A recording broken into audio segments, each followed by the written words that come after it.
And optometry services, including eyeglasses and frames. Joe Rice, Dylan Patemry, and Ty McCormick bringing it to you live. Week 6 action here at Holliston High School here on Thursday night. And it will be Holliston versus Hopkinton in a crucial matchup for both teams. To my right, as I just mentioned, Dylan Patemry. How you doing, Dylan? Doing well. You know, it should be a great night out here against some two bitter rivals. Yeah, and it's for the first time in I think this entire season, really. It's we're starting to get some football weather. We'll get to that game time and temperature once that rolls along. But we are really in the nitty-gritty of the season, almost at the final stretch. As I mentioned, it is week 6. So there will be 8 weeks of the regular season. So there's only 3 left. There's 3 games left. Both of them are kind of on the moment right now. Their respective divisions. Holliston is number 13 in their division. Hopkinton is number 16. Hopkinton coming in at 1-3, and Holliston at 2-2 matchup. Yeah, it's a big matchup, and like I mentioned, there are 2 big TDL rivals out here, and Holliston's had Hopkinton's number for the past couple times. I mean, you look going all the way back to 2004 right now. Holliston has an 18-3 lead and are just absolutely full at home as well. Yeah, I'm curious to see how Holliston does come out. So it's their senior night. They got to have some extra. Yeah, for sure. I mean, senior night, you think you bring some extra firepower. We'll see how it contributes to the start of your game. Obviously, sometimes it's not exactly what you want as a team. It's a nice celebration, and obviously it's great for the players and great for their families. But not getting to go through your routine, usually warm up, and especially on a night like tonight, which is a little bit colder, could definitely factor in. I mean, you see they're trying to get some extra warm-ups in right about now. Well, it always helps when you can get some extra warm-ups in when your other team is not even out yet. Yeah. Hopkinton is still in looks like they're in the locker room. They have not rolled out just yet. Hopkinton is first team. Holliston is ready to go. Hopkinton is in the dressing room right now. We'll see when this game kicks off. Soccer game is a little bit late. Yeah, it's a little bit longer. I'm not sure what exactly happened, but I do think Holliston is winning, so good for them right there. But we're gonna get ready for some action here on Thursday night. My wife is. I believe it is. It's definitely my first Thursday. It's my first Thursday night game as well. Obviously, 2 years ago that I started playing on Thursday, having to do some rest shortage that they had out there. I trust that's very short here. To play football, it's Panthers versus Hillers, and right now the Panthers, like you mentioned, Joe, are 2-2 on the season. We look at last week that they had to go up against St. John's and turned it up to the neighborhood.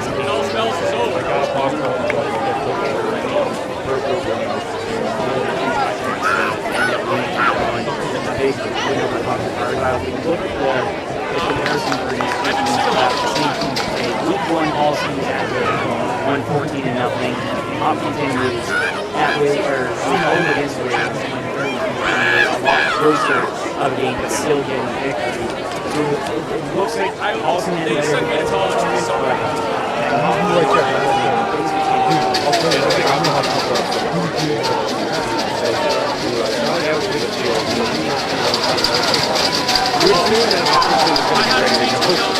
Get out there and you're warming up as you're jogging out. Yeah, I mean they're running over from the field house behind us, getting ready to go, and it should be great now. We look at their head coach, who's actually a player for the 2007 versus right here, who we discussed earlier in the year, previewing this year. He's heading into his 7th year as a coach, and chance to finally get grasp on his system.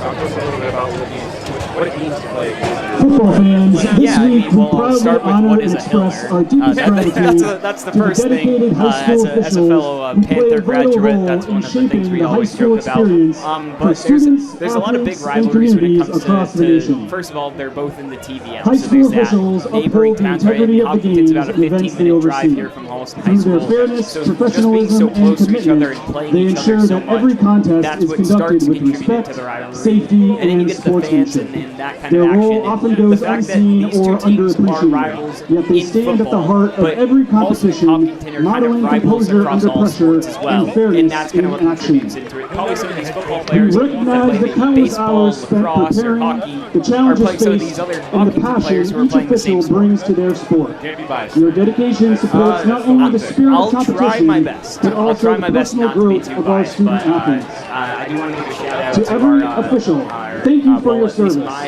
integrity, former and your colleagues down unwavering below us support in of high HCAT school who gave me my athletics. start. You So make a being back here difference is a little every day, nostalgic for and me as during well, this week, because this is where I got to call my we first celebrate ever you. game. All right, it Football seems like fans, we're let's going to hear it start. one more We're going to take a time few for extra minutes tonight's here. Why don't we just take officials. us a break right now? We'll come back with kickoff. This is Paul Serpine. If you're a regular MyFM listener, you know me as the voice of Claflin Hill Symphony Orchestra, the guy who gets to stand in front of some of the best musicians in the region, wave a stick at them, and magically amazing music pours out. When I'm in front of our orchestra, I'm in my element. But when I'm in front of my oil burner at 4:30 in the morning with no heat, I'm as useful as a 6-month-old baby. I made a call to Jeffrey Mushnick and his orchestra over at Medway Oil and Propane, and what a performance by Jeffrey and his skilled technicians. Medway Oil and Propane. At Imperial Cars, we're proud to support our local schools by contributing a portion of our business proceeds to purchase notebooks, binders, pens, pencils, crayons, markers, and other classroom essentials. Our Crayon the Van initiative is providing hundreds of local students and teachers with the school supplies and classroom supplies they need for a strong start to the school year. Because every student deserves a strong start.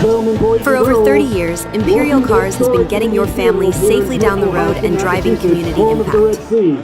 We welcome you to this evening's Tri-Valley League matchup between the visiting Killers of Hopkinton High School and your Holliston Back here at Panthers. Midian Field in It's also Holliston, senior we are night just here about at ready to Midian go Field for the coin as we toss. honor the careers of our outstanding Tonight's senior colors of student the game athletes. brought to you by the Embroidery Bar, your local custom. Hopkinton enters the contest with a record of 1-3, having lost last week to St. John's.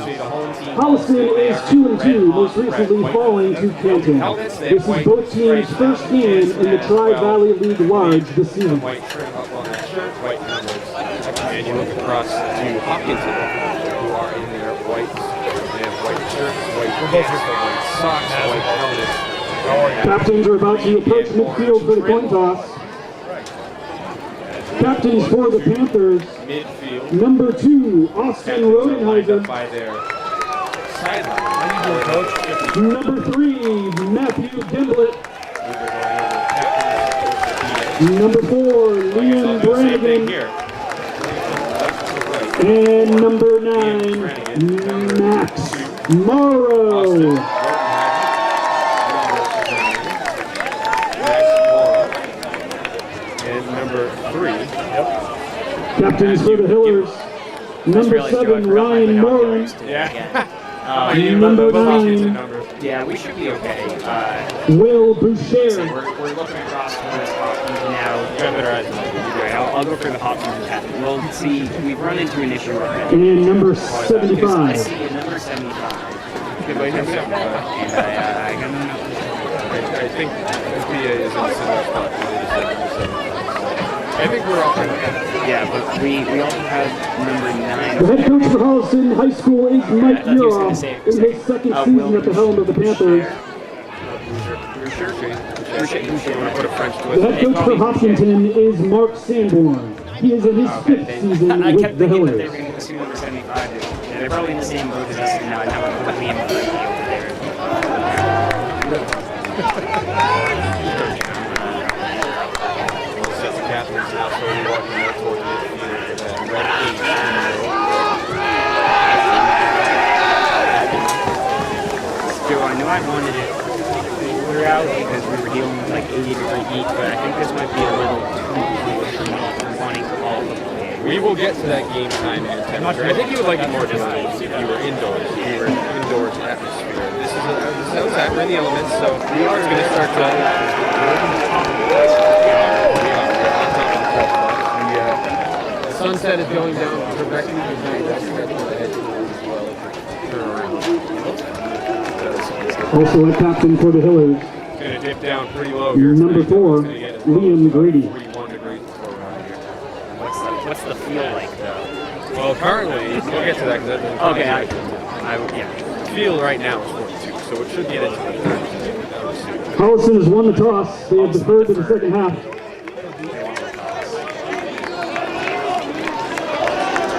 Hopkinton will receive the opening kickoff. Hopkinton will get the first kickoff of the game. Looks like Holliston. Shake hands at midfield here just about midway.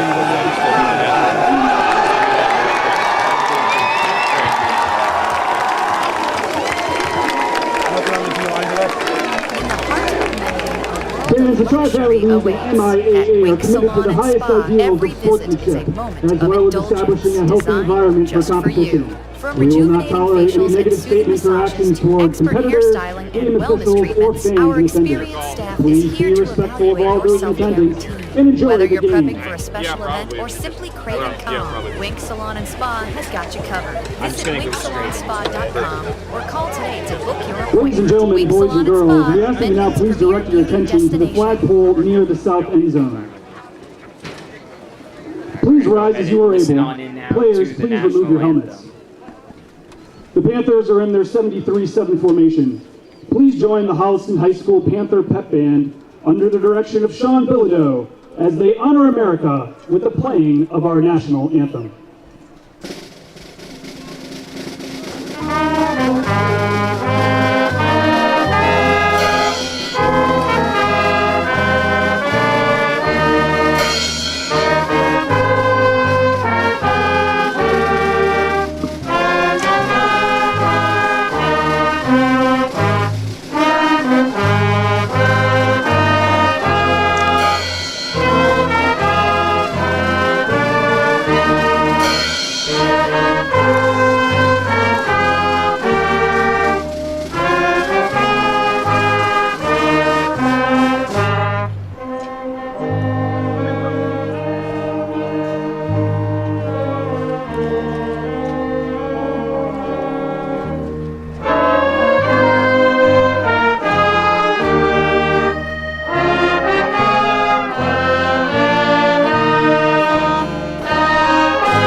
Thank you. Very nicely done by the Holliston Pep Band. Ready to go here. Fans, the concession stand is open for all 7:03 your p.m. snacking time and and beverage temperature needs. brought to you Pizza, by hot dogs, chicken second fingers, stand hot dogs, by. Gatorade, soda, water, hot The game time and temperature is brought to you by all temps systems, delivering the highest level of comfort and heating.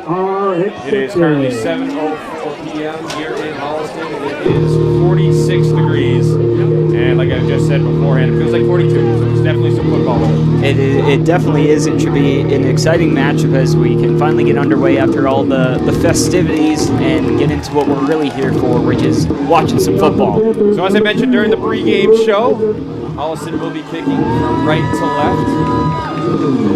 Hopkinton lined up right around the 10-yard line. They're going to look to return things. We saw a big spark last week, Tony. Yeah, we saw a kickoff return. Now we don't see too many of those, so don't be too hopeful. But it would be cool to see another big kickoff return. Tonight's kickoff is sponsored by Milford Hardwood. Let them floor you.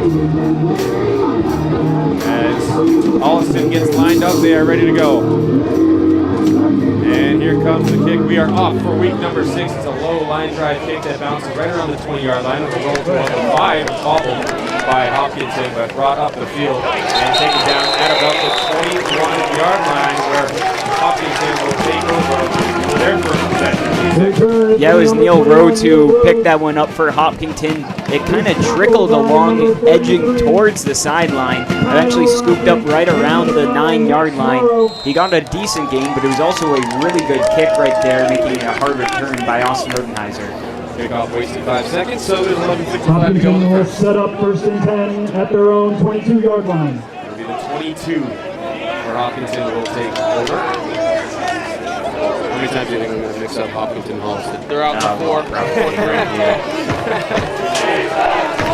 Receivers on the near side, one on the far side, shotgun formation. Back right next to the quarterback. Piccioli. High snap, they're going to hand it off. And it's going to be right up the middle. That's down close to the 30. Taking down right around the 29-yard line. Well, good job there from Piccioli being able to handle the high snap and get the handoff off to Rhodes, who found a nice little gap on the inside zone. Number 4, Liam Pick Brennan, up number about 9, 7. Tomorrow. Second and short for Hopkinton. Gain of 7 on the play, 2nd and 3. Well, Joe, you got to go back 6,202 days to get the last time that Hopkinton got a victory here in Holliston. That was all the way back, if you're not good with math, 2008. Looking at their first victory since then. You get a smile in your voice when you said that. Two receivers near side, two receivers far side, get shotgun formation with the running back and snap. And then a quick throw over to the far sideline where it lands incomplete. Yeah, Piccioli was trying to hit Lane on kind of somewhat of just a small out route, maybe even just finding him in the flat, and it looked like it was predetermined, but Rodenheiser was all over the receiver there. He only starts the game 0 for 1. There's 9 to go in the first. Thank you for tuning in to Thursday Night Football. Dylan Terry, Joe Rice, Ty McCormick bringing it to you live. It is 3rd and 3 on the first possession of the game. For Hopkinton. He only takes a snap and he gets behind him after a high snap. He picks it up and he's going to look to try to make a play, but he's taken down right around the 10-yard line. A huge defensive play. A loss of about 19 yards after the botched snap. Well, we saw the high snap on the first one, and that one goes over his head now. I mean, it's hard to do in the moment, but you pick up one like that, and you think you're trying to throw it away to save the yardage. Now, backed up really far behind the line of scrimmage for 4th down. So, no brainer here. You got to punt the ball away. It was 3rd and short. About 22. Number 41, Devin Morrissey is in punting formation for the Hillers.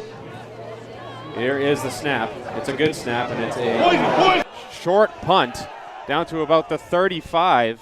It'll roll to close to the 40. It will reach the 41.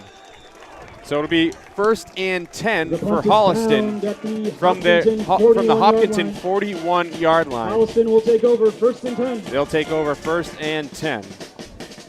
Some names here on this Holliston offense that you have to pay attention to, Dylan. Yeah, there definitely is. Obviously, it's tough that they lost out on their quarterback, so Samuel Faria is going to be the guy going forward in at quarterback. But then also you got to look at the running back, number 9, Max Morrow. Looks like it might be Rodenheiser in at running back to start, though. It is pistol formation.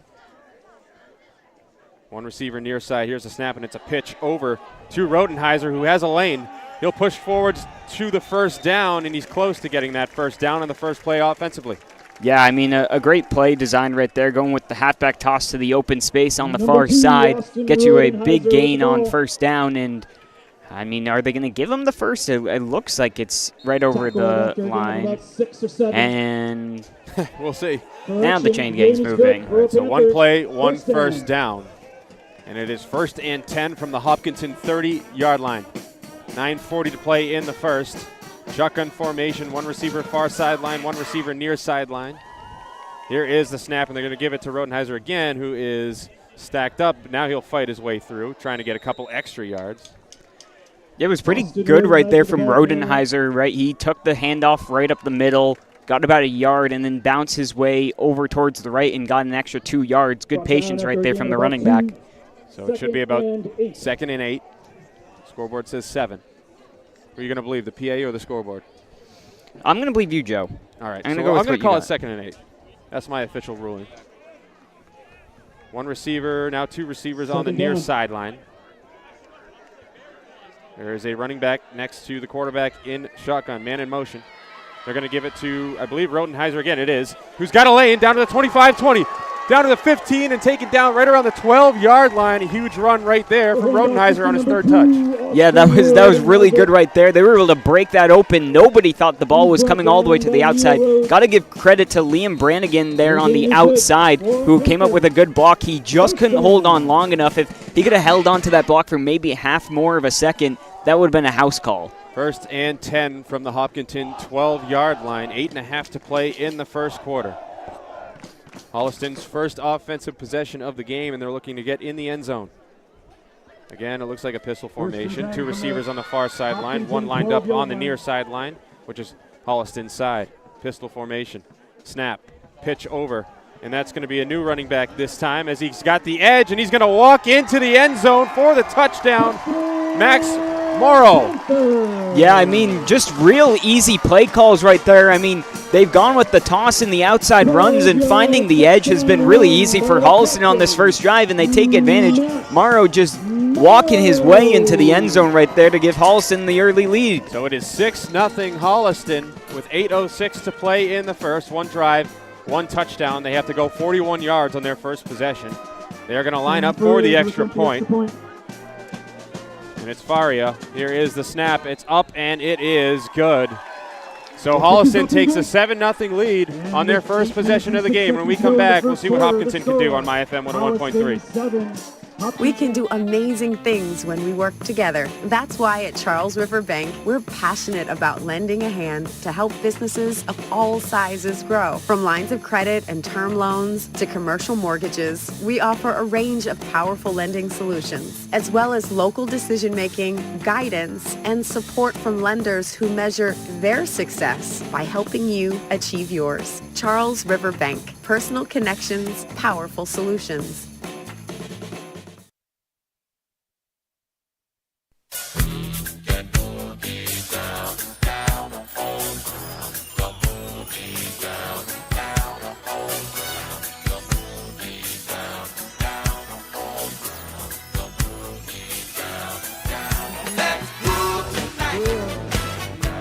Back here at Holliston High School, where the Panthers waltz into the end zone, 41 yards for their first score of the day. Dylan, what stood out to you on that drive? I just think being smart with the play calling and taking advantage of running the ball towards the edges, that was really what was open for them. So Holliston will be kicking from right to left yet again. They'll be kicking deep. It's a low line drive, and it's actually caught at about the 35-yard line. He's crushed right around the 41.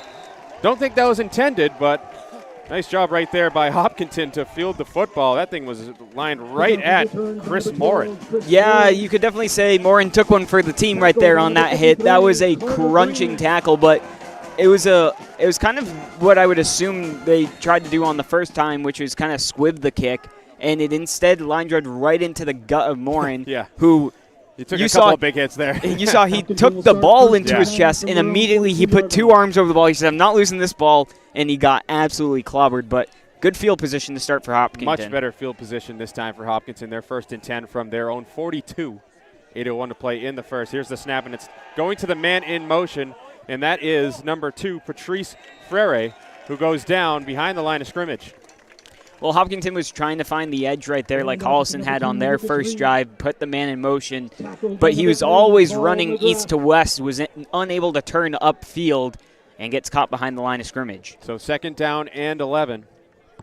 Hopkinton taking some extra time to have a conversation in the huddle. Now they'll break huddle. 7.5 to play here in quarter number 1. Shotgun formation again for Hopkinton. 2 receivers lined up on the near sideline, 2 receivers on the far sideline. Man in motion again. And they fake the end around this time, and they're going to have the quarterback run it up the middle, but he's met very quickly. Well, that was an option play right there for the quarterback to keep. The problem was that Holliston was all over it. They were over the man in motion, and they were crunching down on the quarterback, so there was really nothing that was going to work out there for the Hillers. So it'll be 3rd and 10. He does gain a yard, so they'll get back to the original line of scrimmage. Ball is at the 42, so after the good field position, they haven't gotten a yard just yet. Yeah, I haven't really seen them try to air it out yet. I'm going to guess we're going to see it right here. Trips bunch on the near sideline. 1 receiver on the far sideline. Shotgun formation. Piccioli in the gun. Here is the snap. It's a good one. He fakes the screen. He's going to throw it deep down the middle of the field on the far sideline, but it's incomplete. Looked like a wide receiver for Hopkinton might have had a step. Yeah, it was Patrice Petit-Frere over there on the far side. They ran the fake screen to try and get Holliston to bite, which they did, but the quarterback unfortunately just overthrew it, and instead Hopkinton's going to have to punt here once again. So after the good field position, they can do nothing with it. They'll punt the ball away with 6.5 to play here in the first quarter. And the first punt didn't go too far, so you can see that the deep man to return for Holliston looks like Rodenheiser has stepped up quite a bit. Devin Morrissey is in punting formation for the Hillers. Morrissey in punt formation for Hopkinton. Here is the snap. It's a good one, and this one is a much better punt this time. It'll be hit at about the 25, but it'll take a nice Hopkinton bounce, and it'll land right around the, we'll call it 17-yard line, where Holliston will take over 1st and 10 on MyFM 101.3. GNC Plumbing and Heating is proud to support our local football teams and athletes. Just like a strong defense on the field, they're here to keep your home running smoothly. Big enough to tackle any project and small enough to treat you like family. Visit GNCplumbing.com to learn more.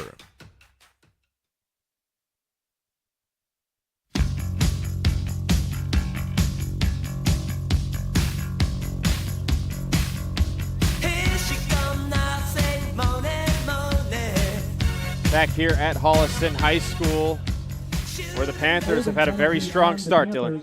Yeah, they have. I mean, 2 big stops so far. One of them was self-inflicted from Hopkinton. But, hey, you work with the cards that you're dealt, and Holliston's done that so far.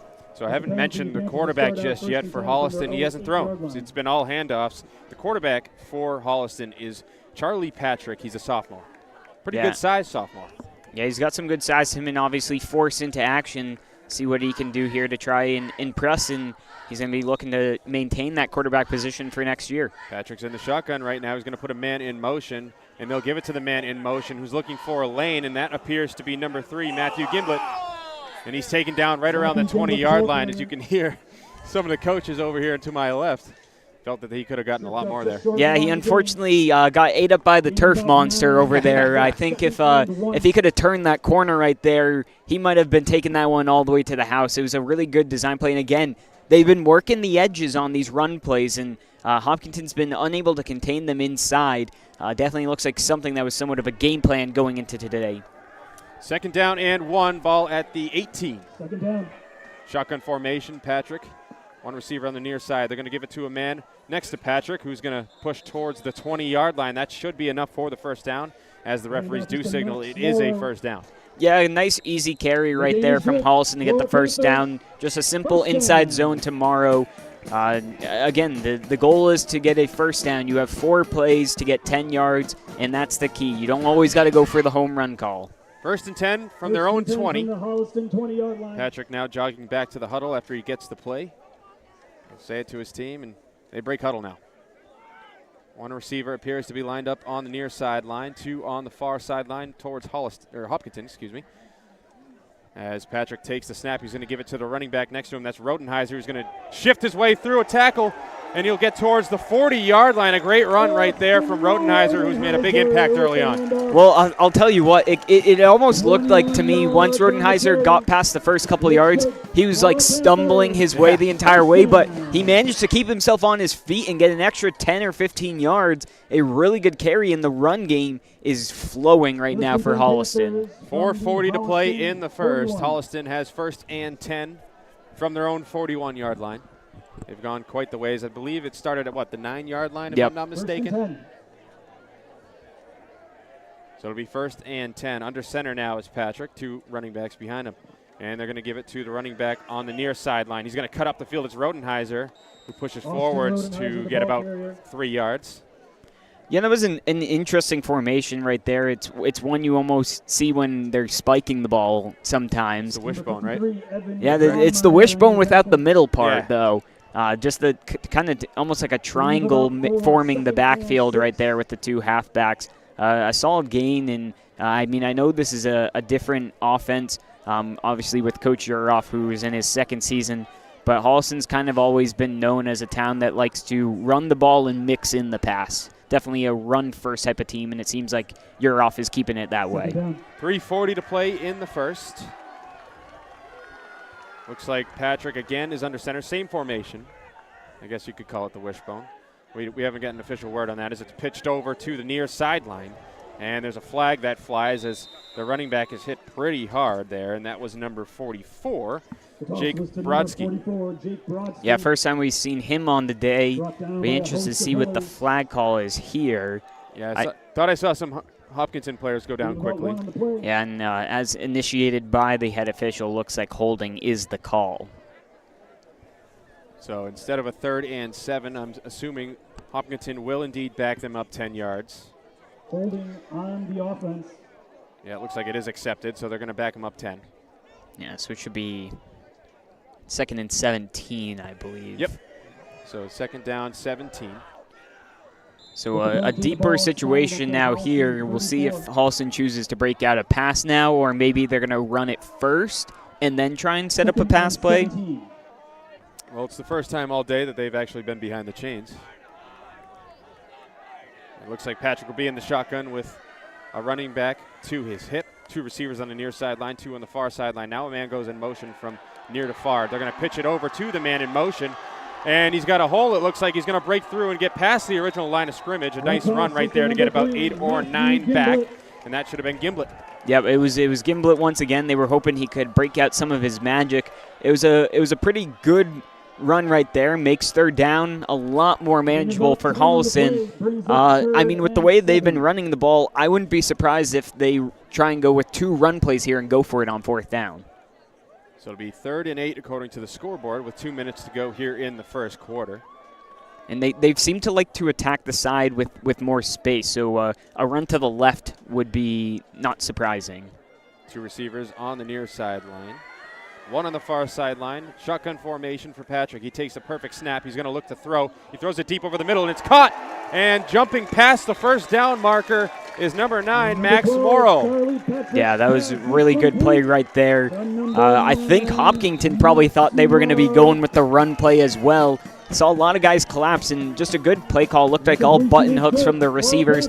Find that soft spot in the defense, catch it, and try and push your way for the first down. Minute 35 to go in the first quarter. 1st and 10 from the Hopkinton 48. Holliston is now into Hopkinton territory. As Patrick now gets the call. That was his first throw of the game, I believe. It was his first throw of the game. I mean, the way they've been running it, they don't got to throw it too much. They're using a lot of clock, too. They sure are. They've had the ball for the majority of this game. Patrick in the pistol formation this time with the running back directly behind him. He'll give it to the running back who's directly behind him. It's Morrow who's got a huge hole. He'll get past the 30, down to the 25, 20, 15, 10, 5. He's taken down at the right around the 5-yard line. Illegally, it appears, as there's a flag that flies on the takedown. Yeah, it'll probably be just an extra yard or two because he's within the 5-yard line. A good tackle right there, Ryan Lang, preventing the touchdown.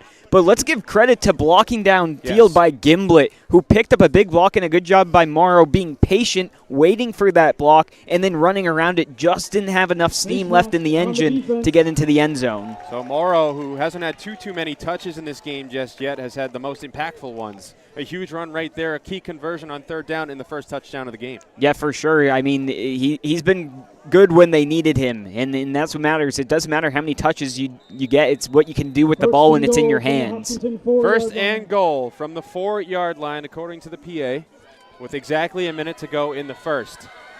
Looks like I form this time from Holliston. Patrick's going to give it to the second back through. It's Morrow who's pushing forwards. He's getting close to that goal line. Looks like he'll be stacked up just short. Yeah, you got 4 chances to try and score the ball.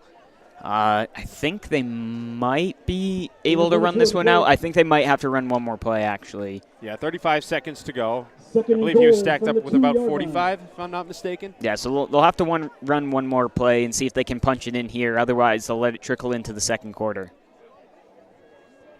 They are now in the huddle, taking their time. There's about 15 seconds to go in the first. Now they break huddle.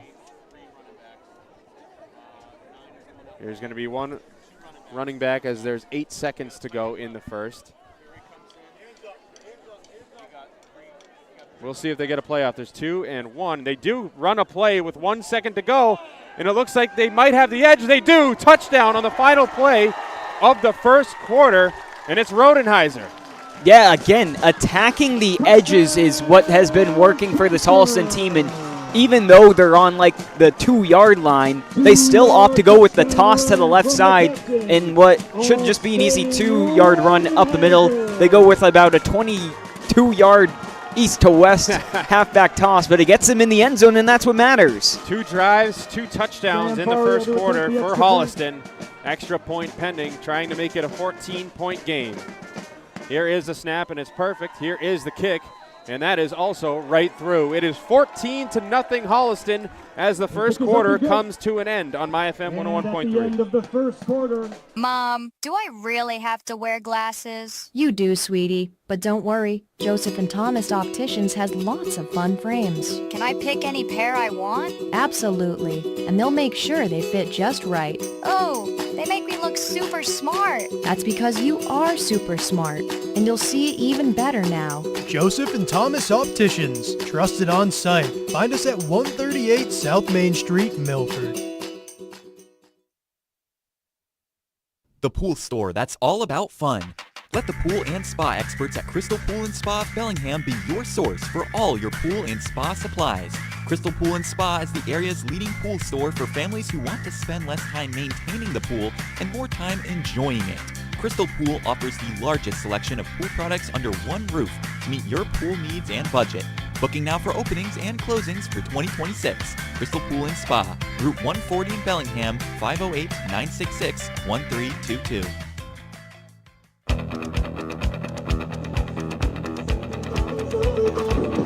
Back here at Holliston High School, where Holliston just ended the quarter with a bang. They scored their second touchdown of the day. It's 14-0 Panthers. Yeah, they've taken control of this game so far, and if Hopkinton wants to get back into it, I think they're going to need to try and start stringing some big plays together. I don't think they've been able to get a first down yet on the day. Correct. They got close, but then they got backed up with a penalty. In the first drive, they got backed up with a high snap. Holliston will be kicking from left to right. And they've had a couple of line drive kicks, and this one has a little more arc to it, but it's fielded right around the 25 by Hopkinton. Scrambling his way to around the 40. He's got a bit of a lane. He's taken down right around the 45.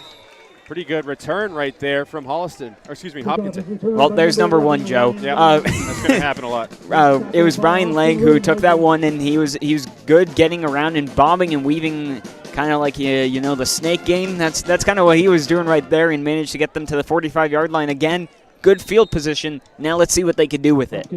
So it'll be first and 10 from the 45. 11:52 to play in the half. With the running that Holliston, they haven't even ran that many plays, but the fact that they've all been run plays, they take a lot of time off the clock. They've really had a stranglehold on the ball. 2 receivers on the near sideline, 1 receiver on the far sideline. Shotgun formation this time for Hopkinton. This time it's a quick drop back and throw. It's complete over on the far sideline, right around the 50-yard line. Taken down quickly is Frere. Yeah, Frere was over there, and Holliston was bringing the pressure, so a good job there from Piccioli to get the ball out of his hands quickly. He's tackled by number 16. So it looked like forward progress had him at about the 50, but they're going to mark him down at their own 49. So it'll be 2nd down and 6 for Hopkinton. Second and 6. Yeah, the run game hasn't been too strong yet, so I'll be interested to see if they keep trying to go with the pass here. Trips bunch on the near sideline. 1 receiver out on the far sideline. Shotgun formation again for Piccioli. Running back with him. Fakes the handoff. It's a screen pass this time. Looked like the pass actually might have been a little bit behind the line of scrimmage. And I don't even know if that actually is technically a pass. Either way, it does get over to the near sideline and 2 yards a gain. Yeah, I was going to say the same thing. It looked pretty close to almost being thrown behind his wide receiver. I think he threw it a little too far there, and I think he could have got probably a couple of extra yards if that was on target. Instead, they get just about 2, bringing up 3rd down. If I was an official scorer, I'd call that a lateral, and that should be a 2-yard rush. Yeah, I would agree with you. 3rd and 4 from the Holliston 49-yard line. Is this the first time they're in plus territory? I believe it is. Here's the snap as a man goes in motion. Quick throw over to Frere, who makes a man miss down to the 40, 35, 30. Nice job, really skilled play right there from Hopkinton's wide receiver to move it a ways. Yeah, it was good. He took a button hook about a yard short of the line to gain, turned, faked like he was going to cut inside, and then sprinted up the sideline and got himself an extra 15, maybe 20 yards right there. First down for the Hillers. So So there's their first down of the day. It comes with 10:20 to play in the first half. Ball is on the 30-yard line of Holliston. Here's the snap, and it's going to be a handoff straight up the middle. Looks like he might have gotten 1 yard. I believe that's number 41 for Holliston, Devin Morrissey. Yep, and there's number 2, Joe. What? Did I say Holliston? You did say Holliston. I didn't notice. I'll keep a tracker Thanks. all game Appreciate for you. Don't worry. Come on. Oh, is it 3? Ty's ratting you out. He said that's 3. It's going to be about 37, so you might as well just stop counting. Come on, everything is Holliston. There you go. A hop or haul. Anyways, shotgun formation, trips bunch on the far sideline. Here's the snap. He's looking to throw quickly, and he's under some pressure as a flag flies. He goes down right around the 30. Yeah, it looks like that was thrown in the backfield for a hold from number 75, it looked like was there. It looked like they were looking to go for Frary on the, kind of a small screen pass, and they had no other option in that play. And now they're going to get backed up a lot more. So they are going to accept the penalty. They're going to back him up. What would have been 3rd and 10 is now a 2nd and, call it 19? Yeah, just about. I think it's probably the right call. That was probably on the border of whether I wanted to decline or accept. But I think with how Hopkinton has struggled to move the ball, you'd rather have them have extra yards to gain. 3 receivers are going to be on the far sideline. There's going to be 1 receiver on the near sideline. Again, shotgun formation for Hopkinton. Here it's a bit of a high snap, quick throw over the middle, kind of a tight end screen that time. They'll get past the 30. Decent play on 2nd down to get some of that yardage back.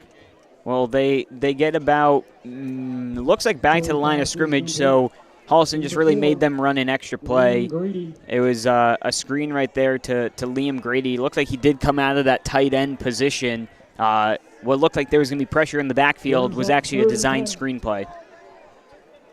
2 receivers on the far sideline as Hopkinton attempts to go no huddle here. 1 receiver on the near sideline. 3rd and 10 from the 30-yard line, 8.5 to play. Here's the snap. Piccioli's looking to throw. He rolls out on the far sideline and now cut to the middle. He gets to about the 25, 24-yard line. So it should set up about 4th and about 5, we'll call it. Yeah, they'll probably go for it here right now. And a good job by the Holliston defense, coverage downfield, and it looked like that was Mario kind of playing the linebacker position and keeping an eye on the quarterback who scrambled.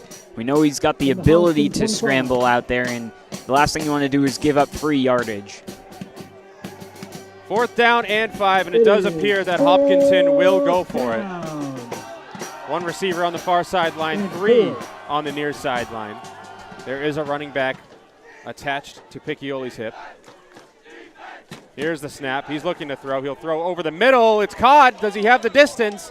It looks like he might be a little bit short at first view here. It does look like he's short. They're saying he did catch it and that he hit the ground. So they're going to spot the football. It's turnover on down. It is turnover on down. So he did catch it, but he's short. So a 4-yard completion on 4th and 5 will not cut it. So with 7:45 to go, we'll keep it here real quick as Holliston quickly comes out into the huddle. Yeah, it was good, but when you're throwing the ball on 4th down, you really don't want to throw short of the line to gain. No. And that's exactly why with what happened right there, up a half-yard short on that catch. Yeah, it looked like Holliston was playing some zone defense on 4th down as well. He threw into a lot of bodies. Shotgun formation here for Holliston as they put a man in motion. Here's the snap to Patrick. He fakes one way. Now he'll hand it off to Rodenheiser, but he doesn't get really anything on that play. Yeah, they tried to go with some misdirection right there. Patrick got it. They ran the man in motion across, thinking that they were going to maybe run a rollout towards the right side and then tried to sneak Rodenheiser back towards the left. Didn't quite work out for them. A different type of play call from the Holliston team that didn't pan out. So 2nd and 13 after the loss of 3. 7:15 to play in the half. Holliston has scored on every possession they've had. Looks like we have 2 receivers on the far sideline, 2 on the near sideline. Running back next to Patrick. Patrick's going to put a man in motion. They're going to give it to him on an end around. He might have the space. Huge block that time from Holliston as Matthew Gimblett, the ball carrier. Gimblett will get down to about the 25-yard line. Well, that's now the third time they've used Gimblett in motion, running across the formation, trying to get a big carry. There was a huge block thrown by Rodenheiser ahead of him, showing that he's got some power in him along with the speed he's shown while having the ball in possession. 3rd and 6 from their own 25. Big chance here for Hopkinton to get off the field for the first time of the day. Looks like there are 2 receivers on the near sideline. 2 on the far sideline, 1 on the near sideline. Snap, fake the handoff. He's looking to throw over the middle. Broken up. There was some early contact, and the flag flies. 2 flags, as a matter of fact, but definitely pass interference. Yeah, I think they're both for the same exact call. There was definitely clear pass interference. His arms were wrapped around the wide receiver who was intended down there, number 10, Paul McGrath. There is a man down. It appears to be number 3, Matthew Gimblett. So we'll take a quick break here on MyFM 101.3. Football game, hometown pride, and American Climbers serving in and around Hopkinton is right there with you. Proud sponsor of high school football and your go-to for expert tree care. Play hard, climb harder. AmericanClimbers.com. Modern Design and Build out of Holliston is proud to sponsor your local high school football team. From dream kitchens to stunning home additions, we build it right here in your community. Visit designbuildmodern.com to book a free estimate and let's build something great together. Flood Fire Pro of Franklin is proud to stand with our local athletes. From floods to fire, they restore more than property, they restore peace of mind.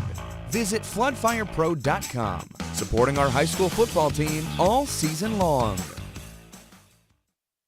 From contractors to consultants, restaurants to retail, every business is unique. They all, however, have the same goal, to get more out of their money. At Charles River Bank, we offer checking accounts that make banking easy, convenient, and personal. With support from local people who live and work in your neighborhood and can help deliver the powerful solutions your business needs. So if you're looking for an account and a relationship that works for your business, we're here for you. Charles River Bank, member FDIC, DIF. 1st and 10 from the Holliston 40-yard line. So Gimblett heads to the sideline very gingerly. Hopefully he's okay. He's being helped right now to the bench. It is 1st and 10. Sorry, Dylan. It's 1st and 10 for Holliston from their own 40 after the pass interference. They're going to go under center. There is a running back directly behind the quarterback, Patrick. They'll give it to the running back. It's Rodenheiser who cuts through the middle now to the near sideline. He'll get past the 50 to about the 47. It's a great run right there from Rodenheiser. Yeah, a good job of lowering the shoulder, too, finishing strong on the running play, and a huge gain again coming to the outside is what's really been working for this Holliston team on the run plays. Going back to the Gimblett injury, I just wanted to mention when he had that end around, it looked like he came up a little gingerly, too, off of that run play. Looked like he was limping a little bit, and I didn't quite see because it was behind the play, but I wonder if that factored in at all. So it'll be 1st and 10 from the Hopkinton 47. See, the PA guy did it, too, so it's not just me who's mixing up Hopkinton and Holliston. It's tough. You have more of an excuse. 5:40 to go in the first half. Man in motion, shotgun formation. Snap, and they're going to give it to Rodenheiser on a handoff, who's got another good lane. He'll push close to that first down marker again. Well, I'll tell you what, Rodenheiser has looked really good just getting a bulk of the carries. I mean, he looks pretty shifty when he's on the ball, able to kind of bob and weave his way through the Hopkinton team. Some minor kind of getting the hands on him from Hopkinton, but not really able to grasp onto him until he's already a couple yards downfield. 2nd down and 1. 5 minutes to go in half number 1. Looks like the quarterback, Patrick, will be under center. He's got 2 runners behind him, stacked up next to each other. 1 receiver on the near sideline. They're going to give it to the man who's going to go to the left side, and he's pushing past the 35 to about the 33-yard line, and that is Brodsky again. Yeah, Brodsky looks to be like a little bit more of a power type of back. He's definitely built a little bit bigger, and in those short yard games that are needed, looks like they go to him. It'll be 1st and 10 from the 33 with 4.5 to play. Holliston, they're in no rush right now. No, not at all. They would be happy if they were able to run this clock all the way down and score a touchdown to end the half. Patrick under center. He's got a couple runners behind him. Now it looks like it's going to be Rodenheiser again, who breaks through a few guys who broke through the line of scrimmage. There is a flag on the ground, so yeah, it's coming back. Yeah, I was going to say, after the positive play, I think this one's coming back as it is. Holding. Yeah, it was unfortunate in a play that kind of breaks down like that. The offensive linemen try their best, and I mean, a majority of times on those plays, there's going to be a hold. It's just whether or not they get caught. They got caught. So it'll be 1st and 20. 4:14 to play. 14-0 Holliston. Thank you for tuning in. Joe Rice, Dylan Patemry, Ty McCormick, bringing it to you live here from Holliston High School on top of the booth. Yeah, it's a little chilly. A little chilly. Time is ticking past 4 minutes now. Wasn't expecting to break out my winter jacket Me yet. neither. Yeah, I was hoping to hold it off for a little bit more, but no luck. Here's the snap. Patrick looks to throw. He's rolling out. He's rolling. He's going to throw it short, but it's a little bit behind the intended wide receiver that time and incomplete. Yeah, he was looking for Morrow coming across, and honestly, he threw behind and might have saved Morrow by not throwing ahead, because if that ball was ahead of him and he made the catch, there was about 2 Hillers that were ready to clobber him. Yeah, that was going to be a big hit. 3:47 to play after the time stops. 2nd and 20 from the Hopkinton 48-yard line. Or, excuse me, it's actually the 43. Scoreboard has 48. 2 receivers on the near sideline, 1 on the far sideline. They're going to fake the handoff. He's going to roll out on a bootleg. He's going to throw it deep, but it lands incomplete over on the near sideline. Yeah, looking to connect with Paul McGrath coming across the field over towards the near sideline on another rollout, and that one was sailed over his head. Going to bring up a long 3rd down. I thought maybe they were going to go with a run play there to try and get a couple of yards to make a more manageable 3rd down. Looks like they might be just preparing to run the clock or call a timeout. Never mind, they can't even run the clock. It was incomplete. Timeout Holliston with 3:42 to play in the first half. They'll talk things over on this 3rd and 20 when we come back on MyFM 101.3. Dad, let's get you some new glasses. I don't want to go to one of those big stores. They rush me, and I can never get the right fit. That's why we're going to Joseph and Thomas Opticians. They take their time and really care about finding the best lenses for you. Now that sounds like a real service. No wonder they've been trusted in Milford for decades. Exactly. Let's go. Your new glasses are waiting. Joseph and Thomas Opticians. Trusted on site. Visit us at josephandthomasopticians.com.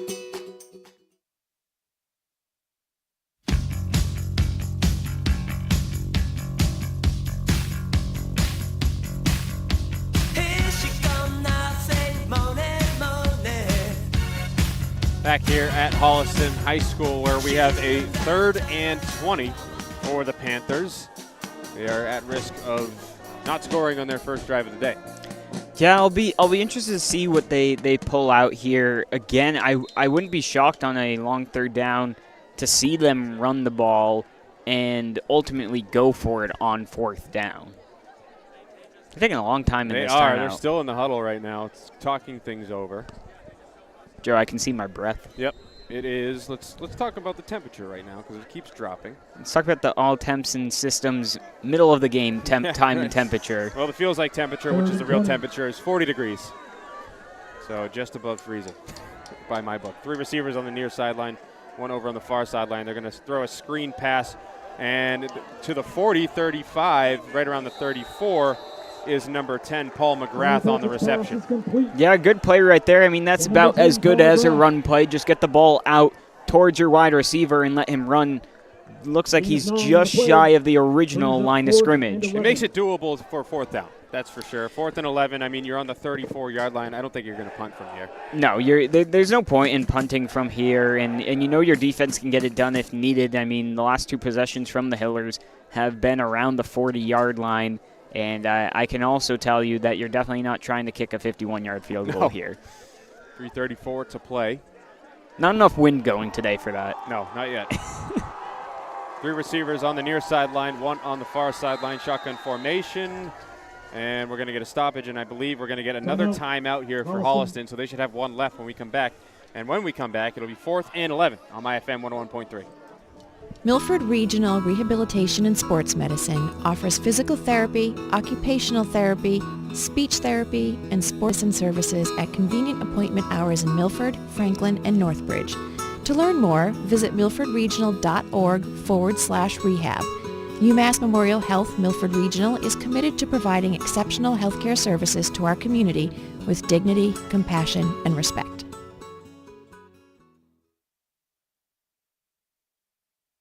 GNC Plumbing and Heating is proud to support our local football teams and athletes. Just like a strong defense on the field, they're here to keep your home running smoothly. Big enough to tackle any project and small enough to treat you like family. Visit GNCplumbing.com to learn more.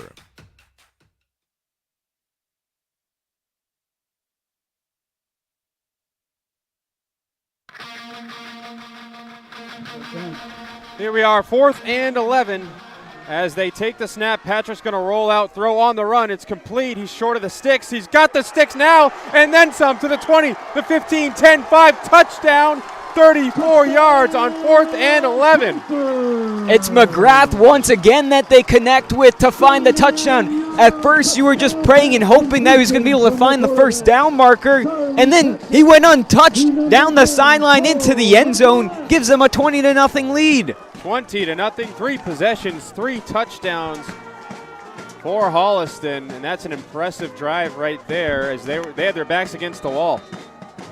So we'll see if they can make it a 21-point game with this extra point. 4th and 11, you throw short of the sticks, but McGrath shows his speed and gets all the way to the end zone. Here is the snap. It's a perfect one. Here is the kick, and that's good. 21-0 Panthers. When we come back, we'll see if Hopkinton can score before the half on My FM 101.3.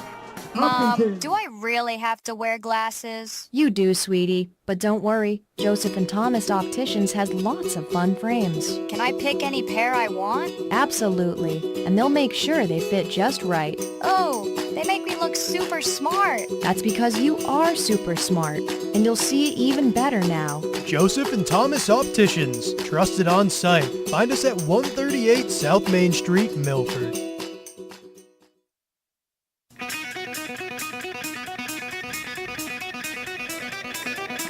So with their backs against the wall, the Panthers scored their 3rd touchdown of the day, Dylan.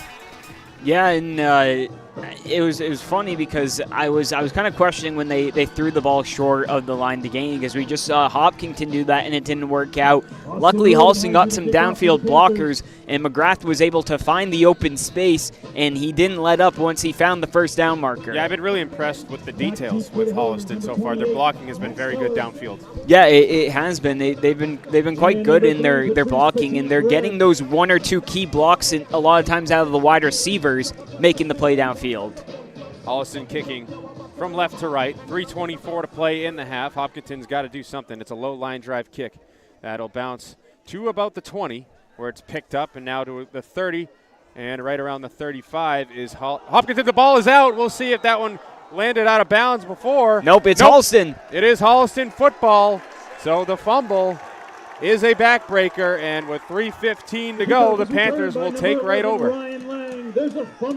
I'm trying to see who's celebrating the most to see who came up with it. I couldn't quite work out who was jumping on that ball, but there was a bunch of Panthers over there, and my next question was, were they going to be able to get on the ball before and have possession before they were out of bounds? Right, it was right over on the on the far sideline. I couldn't tell from my vantage point if they had recovered it in bounds, but the referee is obviously much closer. Did say they were in bounds, so 1st and 10 from the 33. The Panthers with an opportunity to break this game wide open. Here's the snap. Patrick's going to look to throw. He's looking deep down the far sideline, and it's caught, but it should be out of bounds. It is incomplete. Yeah, interesting. Holliston chose to go with a big shot play on 1st down. I mean, I guess with the score that they're up by, they tried to go for the kill shot right before. There, for sure. It was a good throw. Unfortunately, they were working on the short side of the field and unable to find enough space. 3:08 to play in the first half. I might have to go get some hot chocolate from the concession stands. Dylan, I don't think you can ever be satisfied with the weather. You're too hot, you're too cold. I would much rather, I will be honest, I'd much rather this than 80-degree weather. 2nd down and 10. It looks like Patrick will be under center this time. He's got a couple of running backs behind him. One receiver over on the far sideline. Here's the snap. They're going to give it to the runner, Rodenheiser, who's stacked up quickly. Nice play right there from Hopkinton. And I believe that was number 9 for Hopkinton, Will Boucher. Yeah, Will Boucher there in the backfield. He read that one all the way, was able to hit through the gap and get a huge loss on second down right there for Holliston. 2:45 to play in half number 1, 3rd and long. Yeah, they're trying to make up for the mistake on special teams, not allow Holliston to go down and score here. Again, under center is Patrick. Maybe trying to waste some clock here. And they're going to pitch it over to a bad pitch. And it's a broken play. Rodenheiser just has to jump on the football at about the 43. Yeah, it was a bad pitch, and that was the first time we've seen a poor sequence of plays from this Holliston team so far. And it knocks them even far enough where they're going to have to punt the ball. So there's a victory for the defense. Their first time making a stop here in this game, and they needed to make that stop, Dylan. Yeah, for sure, especially after giving up that fumble off the kickoff. Under 2 to play here in the first half.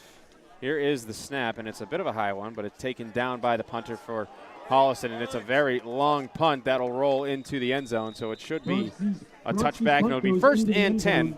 For Hopkinton when we come back with 1:47 to go on MyFM 101.3. Millers will take over first. Modern Design and Build out of Holliston is proud to sponsor your local high school football team. From dream kitchens to stunning home additions, we build it right here in your community. Visit designbuildmodern.com to book a free estimate and let's build something great together.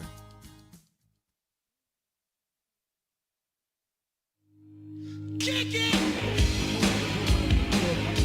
1st and 10 from the 20-yard line. Hopkinton is going to be going from right to left. Man in motion going from far sideline to near sideline. Piccioli looking to throw. He's under pressure immediately and ripped down for a sack.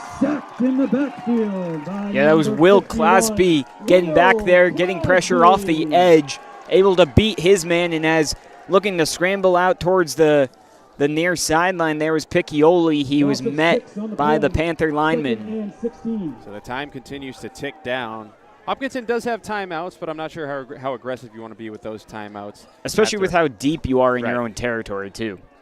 So it'll be 2nd and 16 from the 14-yard line, according to the scoreboard. Shotgun formation, trips bunch on the far sideline, one on the near. Here's the snap. Piccioli looking to throw deep over the near sideline, and I believe there was a bit of a miscommunication that time as Piccioli is on the ground, and there is a flag in the backfield as well. So it's going to be a roughing the passer penalty on Holliston. Yeah, he was looking for Frary, who looked like he was running a post route, and I'm not sure if the hit contributed at all to the where the ball was thrown right there, but it looked like he was throwing it more for a streak than a post route.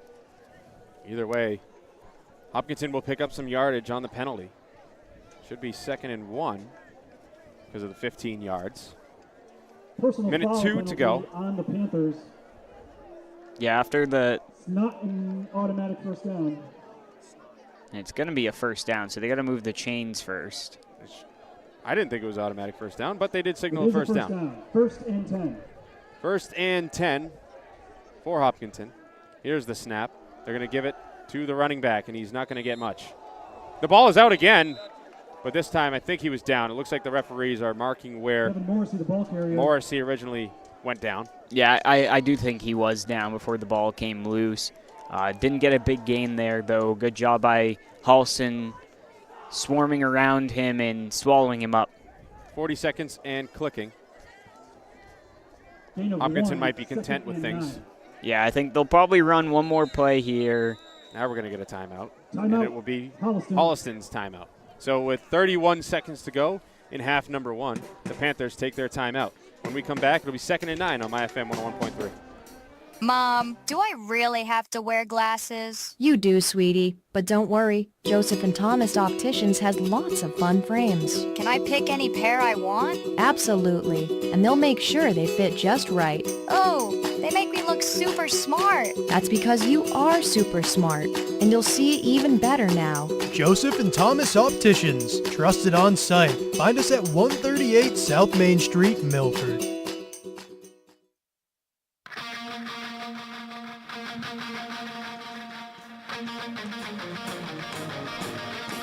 Back here at Holliston High School, it'll be 2nd and 9 for the Hillers.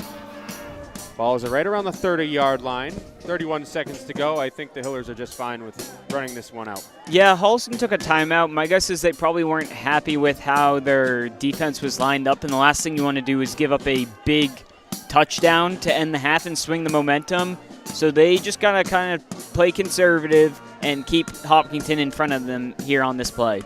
One receiver on the near sideline. Looks like there's 3 over on the far sideline. Shotgun formation. They're going to throw, and Piccioli's going to look towards the sticks over on the far sideline, but it skips in front of the intended wide receiver, incomplete. Yeah, I like the idea there. I mean, Hopkinton does have their timeouts, and why not try and take a shot? I mean, if you got the ball, you got to try and do something here. You're down by 21 points, and who knows what play you could try and break out before the half ends. 3rd and 9, 26 seconds to go. So after the timeout by the Panthers, the Hillers take a shot towards the sticks. Can't connect. We'll see what they do here on 3rd down. 3 receivers over on the near sideline, 1 on the far sideline. Shotgun formation again with a running back with Piccioli, who's going to just run it. It's a designed run this time for Piccioli, but he's taken down quickly. He might get 4 or 5, but a nice job right there, cutting down the angle. Go ahead. It'll be 4th down, but I think Holliston's probably content to just let this run out and not call a timeout. No huddle this time, so we'll see what the Hillers are trying to do here with 5 seconds. Here's the snap. They're going to run a play. Piccioli throwing deep towards around the near sideline. It'll land incomplete. So I guess with 4th down and little time left, you might as well take a shot, but it doesn't connect. So at the end of the first half, it is 21-0 Panthers lead. And we'll come back with the halftime show next on MyFM 101.3. It's time for the Reynolds Report, your local sports spotlight on MyFM. From Friday night football and basketball buzzer beaters to the unsung stars of field hockey, track and field, and more. I've got all the highlights, scores, and stories from around the MyFM listening area. Stay up to date with the Reynolds Report and read more at myfmtoday.com. Local sports covered the way they should be, only on the Reynolds Report on MyFM. Step into pure bliss at Wink Salon and Spa, located at 32 Hastings Street in Mendon. Let your tension melt away with our full-spectrum infrared sauna and Normatec compression therapy. Rejuvenate with personalized facials, soothing massage therapy, and a wide range of beauty services, including lash extensions and expert hair styling. Whether you need a quick refresh or a full day of pampering, Wink Salon and Spa is the perfect escape. Book now at 508-381-1422 or visit winksalonspa.com. Self-care isn't selfish, it's essential. Football game, hometown pride, and American Climbers serving in and around Hopkinton is right there with you. Proud sponsor of high school football and your go-to for expert tree care. Play hard, climb harder. AmericanClimbers.com. This broadcast of Milford Legion Baseball is being brought to you in part by Oliva's Market, Catering, and Gourmet Gift Shop, providing quality products and exceptional service to the greater Milford community. Oliva's will make your party one your guest will never forget. Whatever your special occasion may be, a stop at Oliva's Market, Catering, and Gourmet Gift Shop is a must. Try Oliva's homemade sausage. Oliva's Market, Catering, and Gourmet Gift Shop, the freshest cold cuts in town.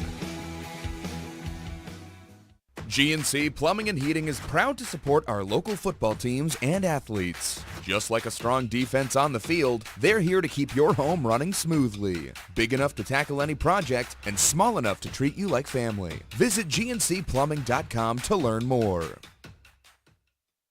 Mom, do I really have to wear glasses? You do, sweetie. But don't worry, Joseph and Thomas Opticians has lots of fun frames. Can I pick any pair I want? Absolutely. And they'll make sure they fit just right. Oh, they make me look super smart. That's because you are super smart. And you'll see even better now. Joseph and Thomas Opticians. Trusted on site. Find us at 138 South Main Street, Milford. Are you looking for custom apparel that stands out? The Embroidery Bar in Milford is the place for businesses, families, schools, and teams who want to look sharp. Local and dependable, they've got everything from tees and jackets to cups and unique gifts. I'm Anthony, co-owner of the Embroidery Bar. Whatever you need, embroidery, printing, or custom gear, we'll make it happen. We're here for our community, and we're ready to work with you. Stop by the Embroidery Bar at 208 Main Street, 2nd floor, right here in Milford. Or you can visit them online at theembroidery-bar.com.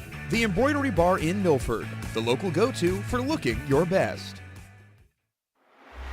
Hey, it's Tyler Lawton, and you can join me every weekend from 4 to 7 p.m. for the Weekend Wind Down on MyFM 101.3. I'm bringing you the greatest hits from the 80s and 90s, plus local news, pop culture updates, and a preview of what's coming up this week on MyFM.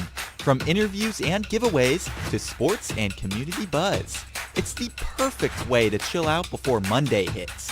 The Weekend Wind Down with Tyler Lawton every weekend from 4 to 7, only on MyFM 101.3. Flood Fire Pro of Franklin is proud to stand with our local athletes. From floods to fire, they restore more than property, they restore peace of mind.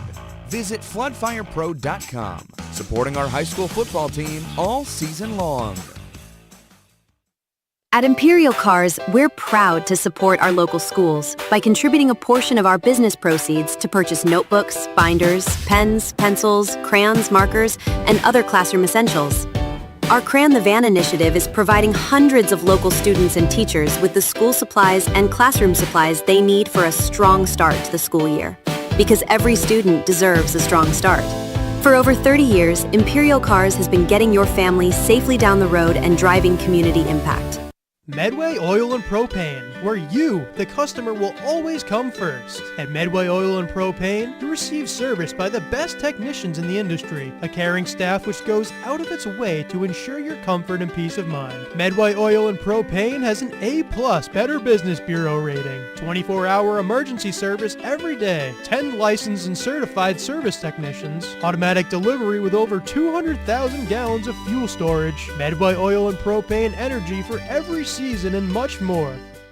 Where can you find over 20 flavors of muffins, 30 fresh roasted coffees, and a full espresso bar? It's all at the Muffin House Cafe. With 6 convenient locations, Medway, Mendon, Hopkinton, Natick, Westwood, and Walpole, you're never far from fresh, delicious treats. And it's not just muffins. The Muffin House Cafe has fresh-baked cakes for any occasion, breakfast and lunch sandwiches, crisp salads, quesadillas, and so much more. Ready to check it out? Visit muffinhousecafe.com today. The Muffin House Cafe, not just a muffin house.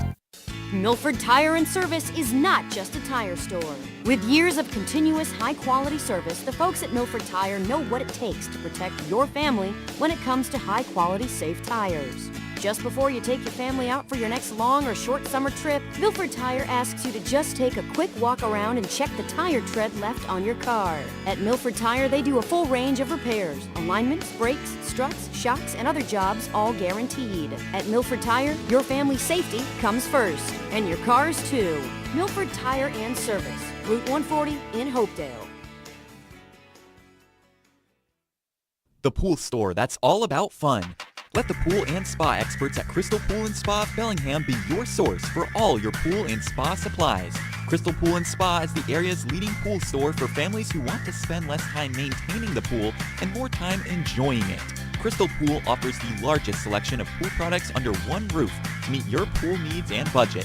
Booking now for openings and closings for 2026. Crystal Pool & Spa, Route 140 in Bellingham, 508-966-1322.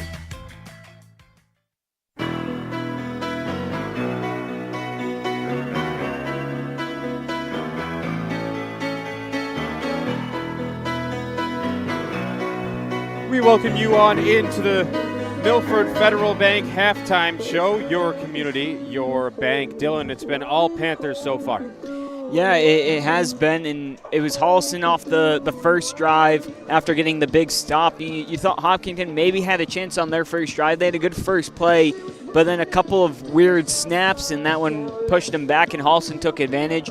And really, since then, Holliston has had command over this game. Hopkinton had one chance where they were able to get over the midfield, but nothing else really going for them. It's been mostly the run game that's been getting Holliston going today. Yeah, it's been mostly the run game, and it's been the blocking down the field. I've been very impressed with their details all game. Yeah, I mean, again, they've been running a lot of times successfully towards the outside of the field. And when you run to the outside, you're really relying on your tight ends or your pulling guards or your wide receivers downfield to have good blocks. And that's what we've seen from this Holliston team so far. Yeah, it really looks like their offense has been really bought into whatever scheme that they drew up for this specific game. Got to wonder if it's because they're a little bit extra jacked up because it's senior night, or if this has been the case all year long. They have an opportunity to get to 3-2 on the year. That'd be huge for them standings-wise. Yeah, of course. I mean, 3 wins is the first key for making the playoffs, right? You need at least 3 wins to make the playoffs. They are currently ranked number 13 in Division 4, and winning obviously will help push them up quite a little bit. As we mentioned, they scored 14 points against Wayland in their win. In Concord-Carlisle win, they got 34 points. Last week, they only managed 6 points against a really strong Canton team. So that could have also contributed into this week, right?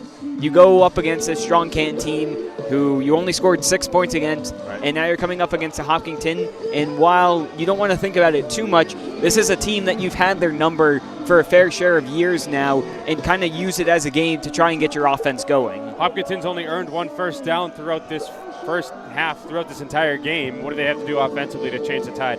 Yeah, I think they got to start mixing up the play calls a little bit. I do like what they were starting to do, right? They started giving Piccioli a couple of carries. I think he looks good running the ball, maybe running a speed option or a couple read options, and working in some screen plays because I feel like they ran a screen play and it worked out well for them. It doesn't look like the down-the-field passing is really going for this team. Not just yet, and one thing I will say, you're down 21, you're on the road, you have to keep it close, standing for you to keep your standing. They're right at the bubble right now. Yeah, for sure. And the tough part, too, is that Holliston is going to get the kickoff to start. And so a turnover would go huge here in this first possession because I think if Holliston goes down and they score on this possession to start it off the game, it's going to be even tougher for this team to come back and almost next to impossible. Hopkinton's got a steep hill to climb, that's for sure, as we head into half number 2. Thank you for tuning in to the Milford Federal Bank Halftime Show. When we come back, we'll have close to second half action as we wait for the Panthers to come out of the locker room on MyFM 101.3. Are you looking for custom apparel that stands out? The Embroidery Bar in Milford is the place for businesses, families, schools, and teams who want to look sharp. Local and dependable, they've got everything from tees and jackets to cups and unique gifts. I'm Anthony, co-owner of the Embroidery Bar. Whatever you need, embroidery, printing, or custom gear, we'll make it happen. We're here for our community, and we're ready to work with you. Stop by the Embroidery Bar at 208 Main Street, 2nd floor, right here in Milford. Or you can visit them online at theembroidery-bar.com. The Embroidery Bar in Milford, the local go-to for looking your best. At ABC Air Heating and Cooling, we believe in hard work, on the field and in your home, serving Northridge families with expert heating and cooling service. We're proud to sponsor this football season. Visit abcairheatingandcooling.com, where comfort wins. It's time for the Reynolds Report, your local sports spotlight on MyFM. From Friday night football and basketball buzzer beaters to the unsung stars of field hockey, track and field, and more. I've got all the highlights, scores, and stories from around the MyFM listening area. Stay up to date with the Reynolds Report and read more at myfmtoday.com. Local sports covered the way they should be, only on the Reynolds Report on MyFM. From contractors to consultants, restaurants to retail, every business is unique. They all, however, have the same goal, to get more out of their money. At Charles River Bank, we offer checking accounts that make banking easy, convenient, and personal. With support from local people who live and work in your neighborhood and can help deliver the powerful solutions your business needs. So if you're looking for an account and a relationship that works for your business, we're here for you. Charles River Bank, member FDIC, DIF. Football game, hometown pride, and American Climbers serving in and around Hopkinton is right there with you. Proud sponsor of high school football and your go-to for expert tree care. Play hard, climb harder. AmericanClimbers.com. Flood Fire Pro of Franklin is proud to stand with our local athletes. From floods to fire, they restore more than property, they restore peace of mind. Visit floodfirepro.com. supporting our high school football team all season long. Don't be fooled by the name Pepperoncini's Pizzeria. It's not just pizza. Pepperoncini's Pizzeria and Grill at East Main Street in Milford is a family restaurant with a full menu for your full family. From their great tasting appetizers to game time wings on the bone tossed in a multitude of different flavors. Pepperoncini's offers catering for all corporate events as well as private parties. For the best pizza in the Milford area, it's Pepperoncini's. Bring the family to Pepperoncini's Pizzeria and Grill. You won't leave hungry. Gluten-free pizza on the menu.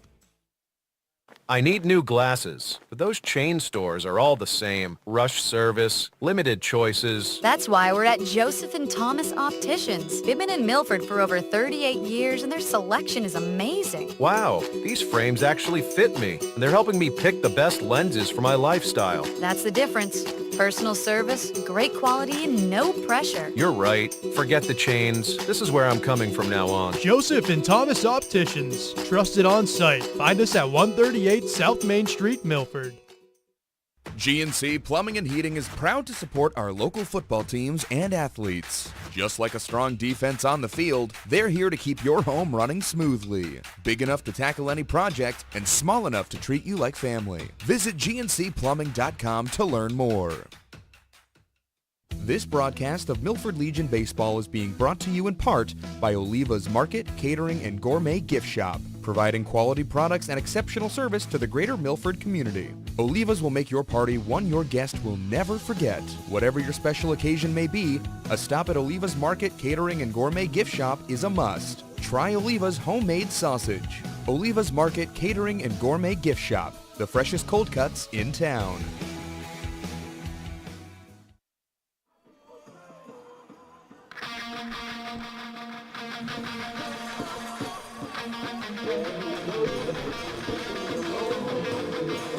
Back here at Holliston High School where the Panthers are walking out to the field very slowly, might I add.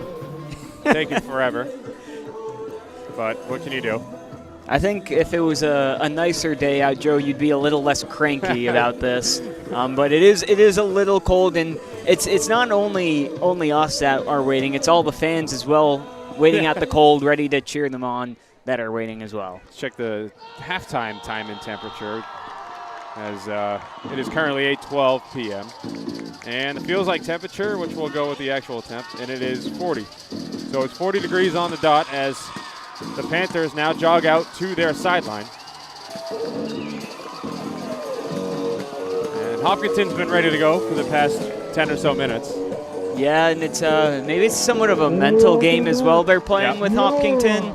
Well, every team does it. It's not just Holliston. Every team who has a locker room will go to the locker room and take extra time. And now they're finally out, and they're going to be getting the ball as well to start the second half, looking for the gut punch.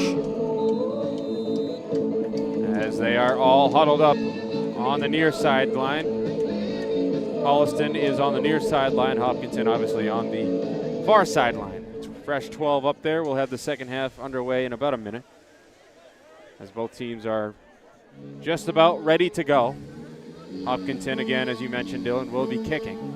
Holliston will be taking the football. They have 3 drives in this game and 3 touchdowns. Yeah, they've done really well when they've been on the ball, able to drive without really any big issues, and Hopkinton's going to have to do something to change it here to start off this second half.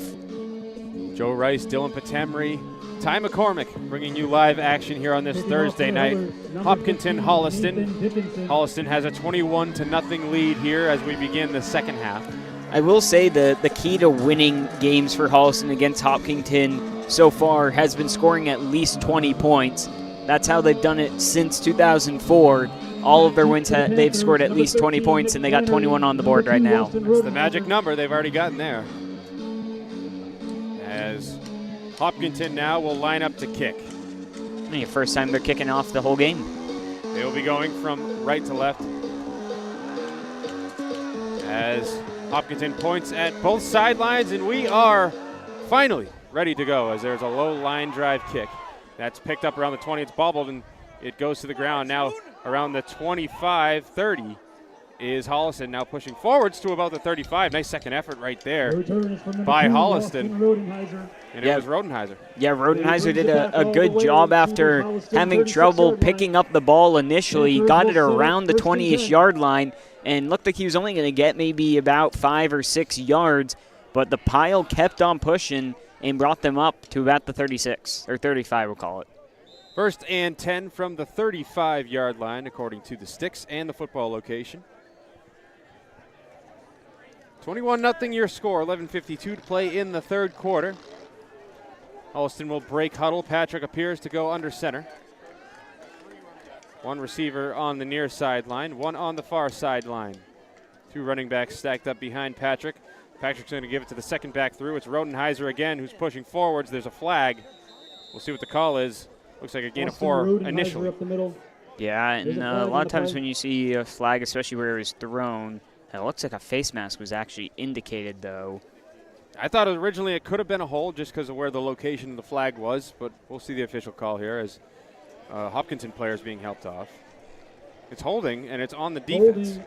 So you don't see that every day on a running play, but holding defense.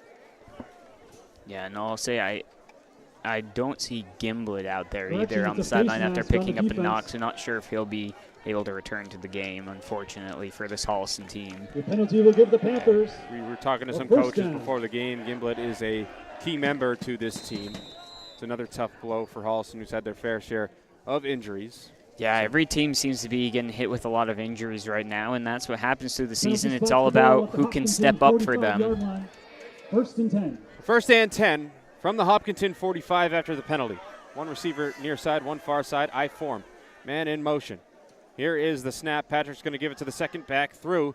And again, it's Rodenheiser who will get to about the 40-yard line. He's been very, very efficient with the football all game. Yeah, he did a good job getting there, bouncing inside for a gain of 5. I thought maybe he had the edge if he was able to bounce out towards the far left side. He might have had some more space to maybe even get a first down. But, I mean, you can't really complain about a 5-yard rush. 2nd down and 5. Ball on the Hopkinton 40-yard line as we tick past 11 to go in the third quarter. Patrick will take the call from his coach and jog back to the huddle. Now the huddle breaks. Patrick again under center. He's been under center this entire half so far. Yeah, they're content with running this ball if that's what it takes. Same formation this time. I form, one receiver near and far. Here's the snap. They're going to give it to the first man through. A bit of a miscommunication that time.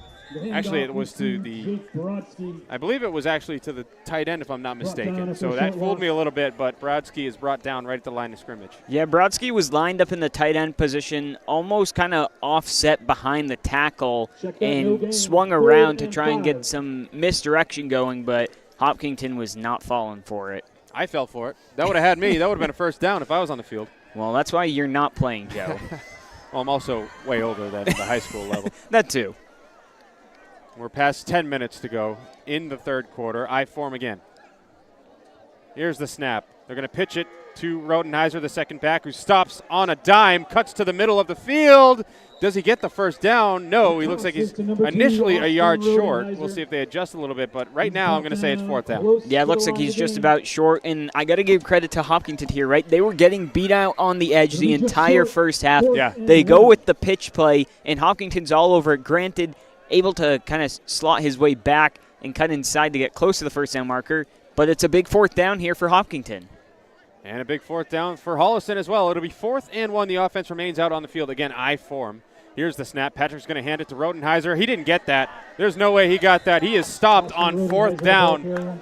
So Hopkinton will take over 1st and 10 when we come back on My FM 101.3. Big stop. 1st and 10. Modern Design and Build out of Holliston is proud to sponsor your local high school football team. From dream kitchens to stunning home additions, we build it right here in your community.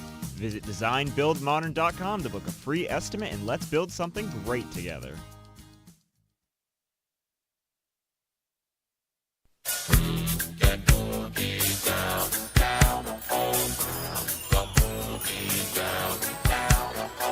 Key stop that time from the Hillers. We'll see if that can translate into some momentum.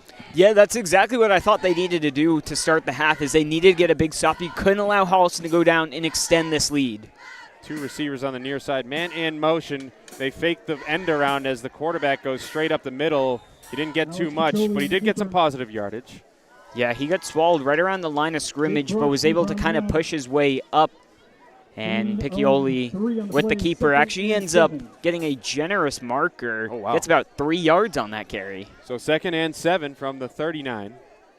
8:50 to go in the third quarter. 3 receivers on the far sideline. Piccioli's going to roll out towards that far sideline, dump it off quickly, where he is taken down for a gain of about 1. So it should be about 3rd and 6.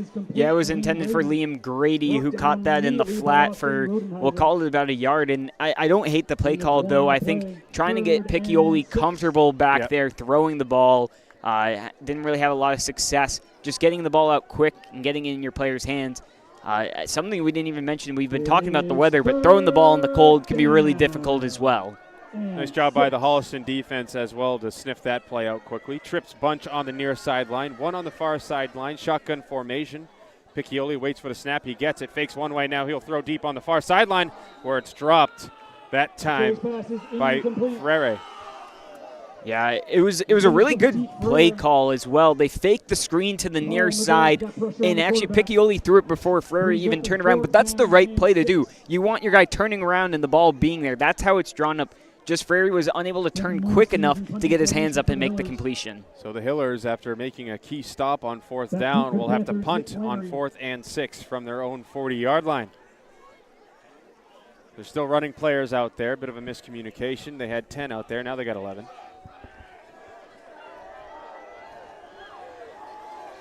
Here is the snap, and they are going to punt it deep. It'll be caught right around the 30-yard line. It looks like Holliston's got a lane, and they push it down to about the 47, so a gain of about 17 on that return. A nice job right there by the Panthers. Yeah, nice job by Nick Flannery coming over towards the near side, catching that one, and while running, keeping his momentum and cutting along the sideline. Everyone from Hopkinton started running downfield, and he had this space on the near sideline, gets forced out right around the 47-yard line. 1st and 10 from the 47. 7:56 to play in the third. Both teams have exchanged possessions here in this second half. Neither team has been able to score just yet. We'll see if the Panthers can change that. Panthers did move it a little bit on their first drive. They did get stuffed on 4th and 1. 1 receiver near, 1 receiver wide. Pistol formation. Here's the snap. Patrick's going to give it to Rodenheiser, who's stripped down in the backfield that time. Nice job right there by the Hillers. Yeah, once again, it's Boucher coming up with a big-time tackle, this time deep in the backfield. I'll say Hopkinton's defense definitely looks revitalized this second half. And it feels like the Hillers are starting to pin their ears back defensively. They know what's coming, it feels like, and they're adjusting. And while you're still hanging on comfortably right now, Holliston, the last thing you want to do is start letting the Hillers chip their way back into this game. And so far, Hopkinton's had the stronger start to this second half. 2nd down and 15 after the loss of 5. Rodenheiser hasn't had as much space so far in this third quarter. Shotgun formation, 2 receivers on the near sideline. They're going to throw it to that near sideline where it's dropped. Patrick's pass is incomplete. Yeah, that was intended again for McGrath. He had a couple of those, right? He had the screen on the near side, and then the touchdown that was thrown out in the flat on the far side to get things done. So after the 4th down stuff, things have been a little bit discombobulated this time for Holliston on drive number 2 in this third quarter. Yeah, even on the screenplay that had been connecting relatively easily for them, unable to get it there. And now a big 3rd down once again. It's going to be 2 receivers on the near sideline, 2 receivers on the far, 1 receiver on the far sideline. Tight end lined up also on the far sideline. They're going to fake the handoff. Patrick's going to look to throw over the middle. It's a high throw, and it's dropped as a result. So should be a 3-and-out that time. The Hillers get another stop. Yeah, it was a designed tight end screen. It was kind of a delayed tight end screen. Let everyone go downfield, then the offensive line let the guys through. Unfortunately, the pass was thrown a little too high for McGrath, and they're going to be forced to punt here. Yeah, McGrath had to leave his feet, and that's always dangerous. But there was no one really near him, so McGrath was obviously still on his feet. He does end up dropping the football. 4th and 15. Here's the snap. It's a perfect one. This is a high end-over-end punt that'll be fielded around the 30 by the Hillers. They'll get up to around the 37. where they're taken down. So Hopkinton will take over 1st and 10, 6:48 to go in the third quarter when we come back on MyFM 101.3. At ABC Air Heating and Cooling, we believe in hard work on the field and in your home, serving Northridge families with expert heating and cooling service. We're proud to sponsor this football season. Visit abcairheatingandcooling.com, where comfort wins.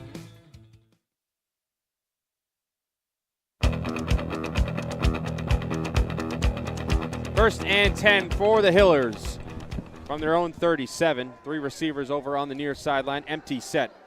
And Piccioli's going to look to run after he tried to throw. He'll get close to the 40-yard line, so a gain of a couple. Yeah, don't hate it right there. Going empty, trying to spread things out for this Hopkinton team. Looks like they're trying to rush and go no huddle now. Yeah, no huddle this time for sure. Piccioli working Gain of 3, 2nd and 7. with little time. 2 receivers on the near sideline, 2 on the far sideline. Piccioli tried to throw a screen pass. He'll run, and now he'll throw, and it was nearly intercepted. Bit of a miscommunication that time from the Hillers, almost resulted in a disaster. Yeah, it was Jack Staley coming across the DB for Holliston who had it in his hands and it slipped out. Like you mentioned, Joe, it looked like Piccioli was looking down at the bottom here on the near side, trying to throw a screen pass, and nobody was there. He had to improvise and almost threw a pick. Yeah, it looked like he was going to tuck and run for a second, but at the last second, right before we reached the line of scrimmage, he got rid of the football, and for a second, it looked like the wide receiver had a step. He did if he could have let him by just an extra step there. Trips bunch on the far sideline, 1 on the near, shotgun formation, running back attached to his hip.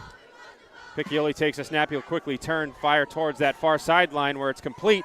Heading up towards the sticks, out of bounds this time, short is Hopkinton's number 11. That's Ryan Lang. Yeah, this time they're able to get the screen pass off and get those extra yardage. It's 4th down, though, with it the third quarter trickling down, trailing by 21. You can't be punting anymore. You got to take advantage. So they got 4 on 3rd and 7, so it'll be 4th and 3, 5:45 to play in the third quarter. Ball on their own 44. Taking extra long here in the huddle to get the play call off. It is now they'll break huddle. Down. There's going to be 3 wide receivers on the near sideline. Shotgun formation, 1 on the far. And it looks like the Panthers might have jumped. They're both pointing at each other. I think the Panthers went first and forced the guard to go. I think this should be offsides. We will see the official call. I saw the left end jump. Yep.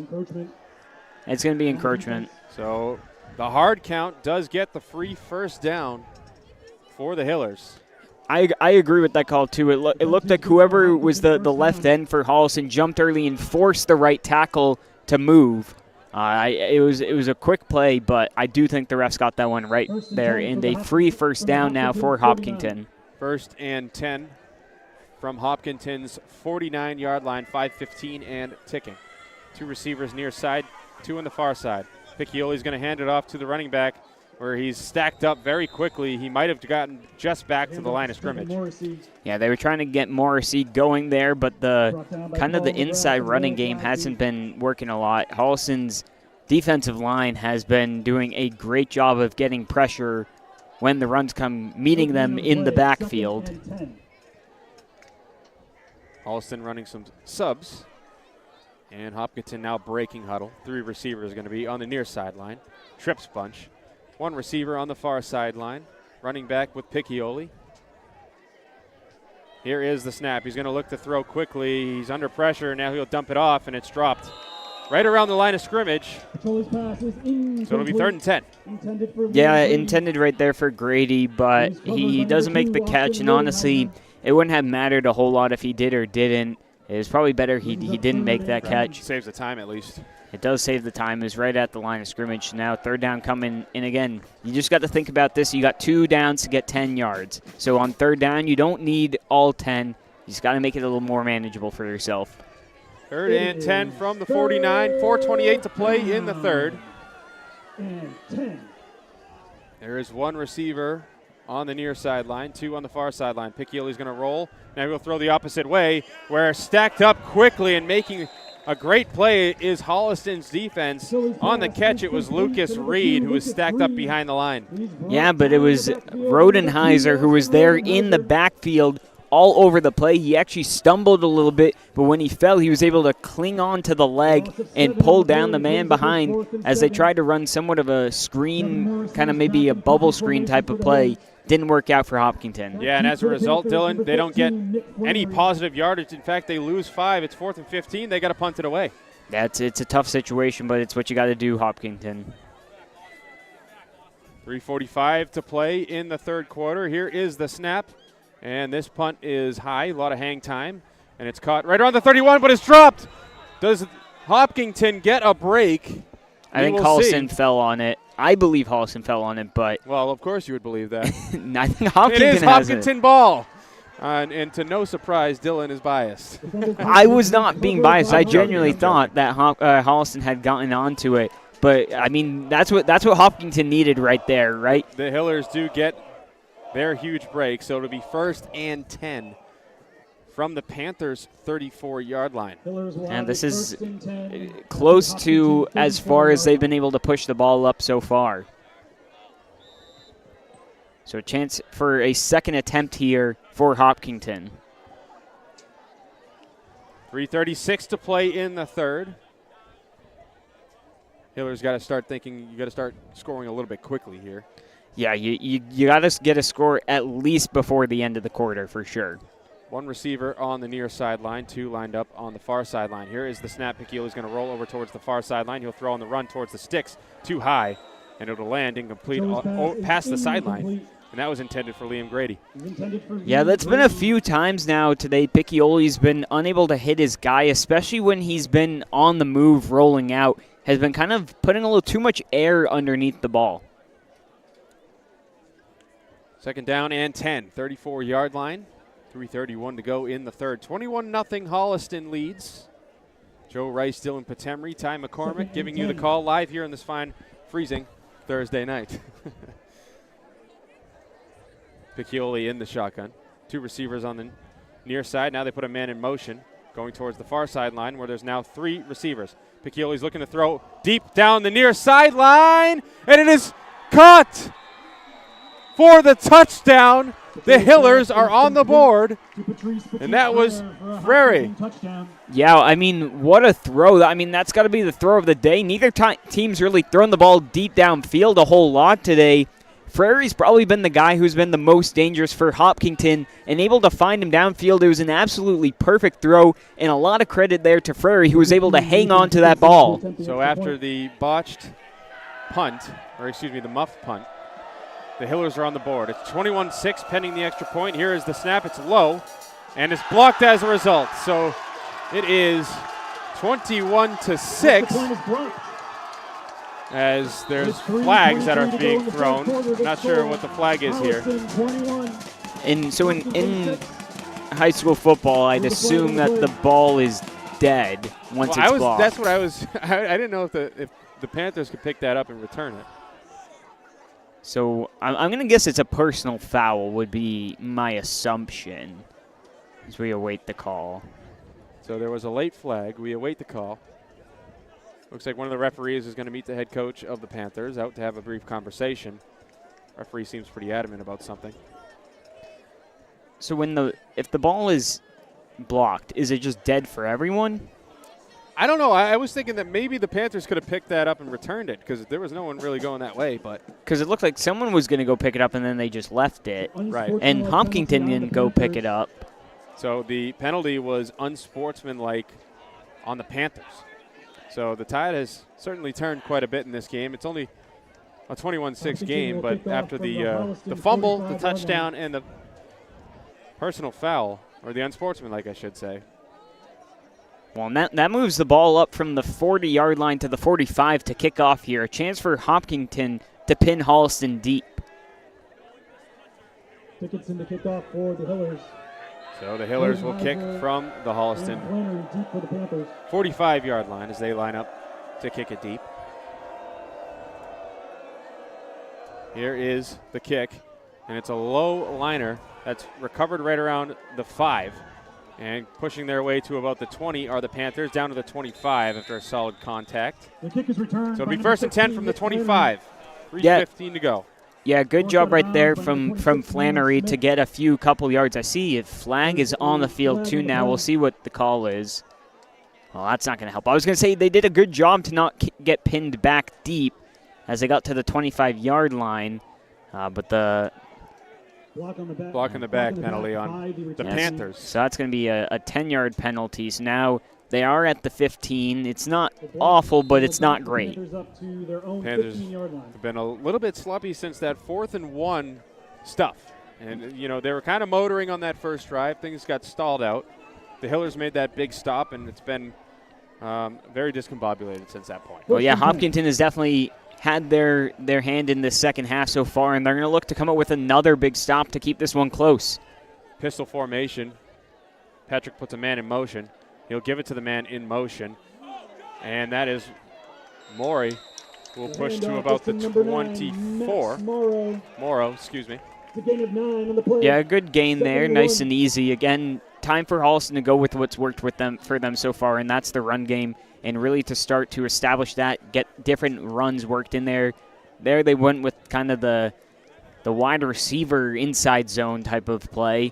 We'll see if they start to work in maybe a toss or two here now. 2nd down and 1. After the gain of 9 on first down. Pistol formation again. 2 receivers on the near sideline. Here's the snap. Patrick's going to flip it over to the near sideline. Looks like Rodenheiser is trying to make a lane for himself. He didn't get too much, but he still might have gotten that first down. Yeah, I think with forward progress, he'll have done just enough. It wasn't the prettiest of toss plays, not the most effective, but it gets the job done in the end. 2:25 and ticking. Panthers just need to hold the football for a little bit. If they can put the ball in the end zone, could be curtains. Yeah, I think the main key of this one is to just keep getting first downs as you can, establish the run game, and continue to make that clock tick. First and 10 from their own 26-yard line as we tick under 2 minutes to play in the third quarter. Looks like it's pistol formation again. 1 receiver over on the far sideline, 1 over on the near. They're going to pitch it over to the left side. Rodenheiser's trying to get a lane for himself, but a nice job right there by the Hillers to cut him down behind the line as another flag flies, I believe. Yeah, I'm not sure if that was after the whistle or if it's going to be called on the tackle. It looked like he was being pulled down by his horse collar. That would be my guess because the horse collar penalty on the defense. It did look like he got pulled down from the back. I wasn't too sure because there wasn't a whole lot in there, but you could kind of see him get swing around. So the Hillers give up a free first down. And it's tough because they played really well on that, and they've been doing some pretty nice defense so far. And now another penalty that gives up a free first down for Holliston. Holliston's quickly running up to the line. It'll be first and 10 from the 41. From the 39. 39, excuse me. As the penalty came 2 yards behind the line of scrimmage. As Patrick looks to roll out, he'll throw on the run. It's caught! Down to the 40, to the 35, along the near sideline, to the 20, 15, 10, 5. Touchdown after a couple broken tackles. A 61-yard touchdown for the Panthers.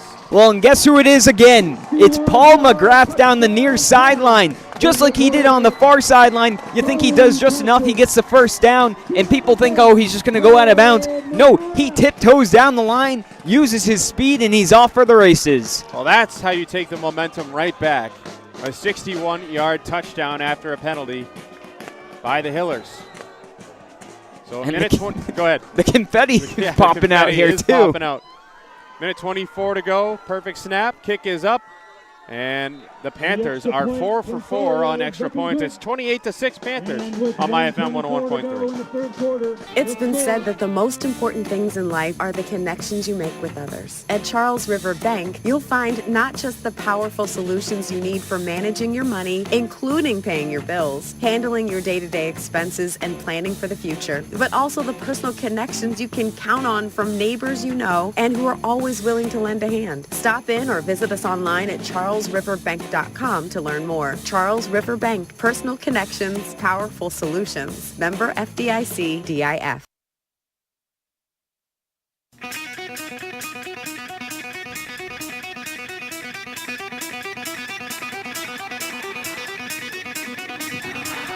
Back here on MyFM 101.3, Joe Rice, Dylan Patemry, Ty McCormick.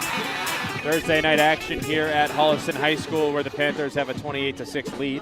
Things started to slip a little bit for the Panthers here in this third quarter, but they just took all the momentum right back with a 61-yard score. Yeah, that touchdown was really helpful for them and kind of what they needed.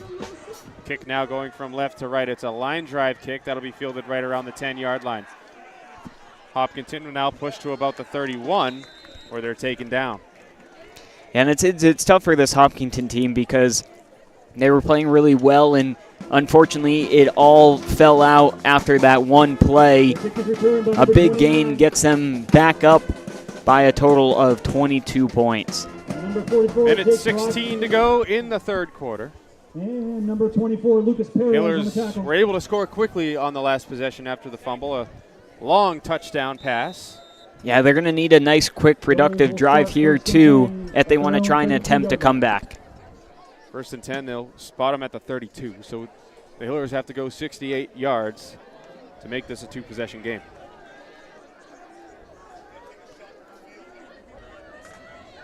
Two receivers on the near sideline, one over on the far sideline. Shotgun formation. Now they're going to put a man in motion to go from near to far. Quick screen pass this time for the Hillers, and they're going to get close to the 40-yard line, taken down at about the 39 that time is Hopkinton. That's Ferrer again, and once they're trying to find him, he seemed like when he can get the ball in his hands, he starts doing dangerous things, so any way you can find the way to get him the ball has been good so far. 50 seconds to go here in the third quarter. Two receivers on the near sideline, one over on the far sideline. Pistol formation. Here's the snap.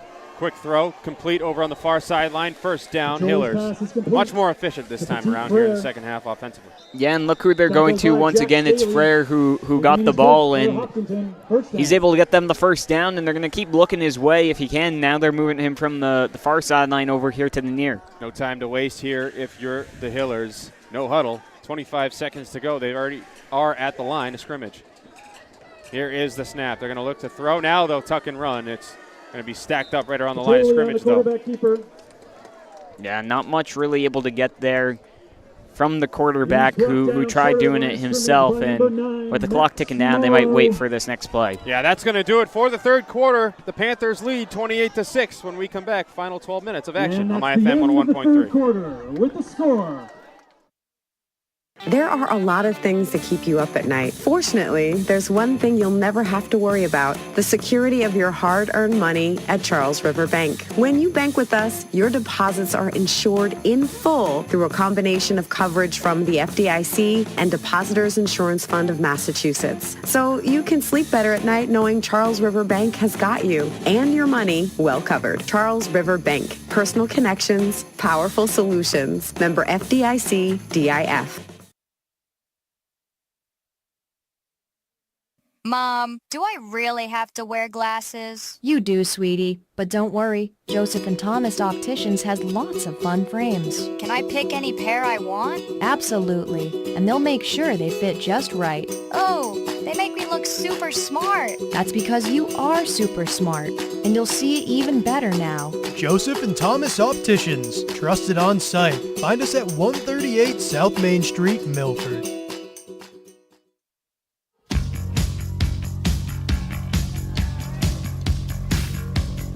Final 12 on the board here at Holliston High School, where the Panthers, the home team, have a 28-6 advantage over the Hillers. Three receivers over on the near sideline as Piccioli looks to throw. He's under pressure immediately as he rolls out. It's dropped as there's a flag. It looks like there was a lot of contact as two flags fly. I think there might have been holding right there on the defense. There was a lot of contact on both sides. Both parties had a lot of contact. But we'll see what they end up calling. It was a broken down play. Pass interference on the defense. So they're going to call pass interference on the defense, which is a 15-yard penalty. So it looks like it was two flags thrown for the same occasion here. So a first down gifted to Hopkinton after the broken down play. Really, to me, it looked like the Hopkinton wide receiver was just trying to swap the ball away so it couldn't be picked. Instead, he gets a pass interference call. First and 10 now at the Panther 41-yard line. 11:53 to play in the fourth. Man in motion going to the near side. Here's the snap.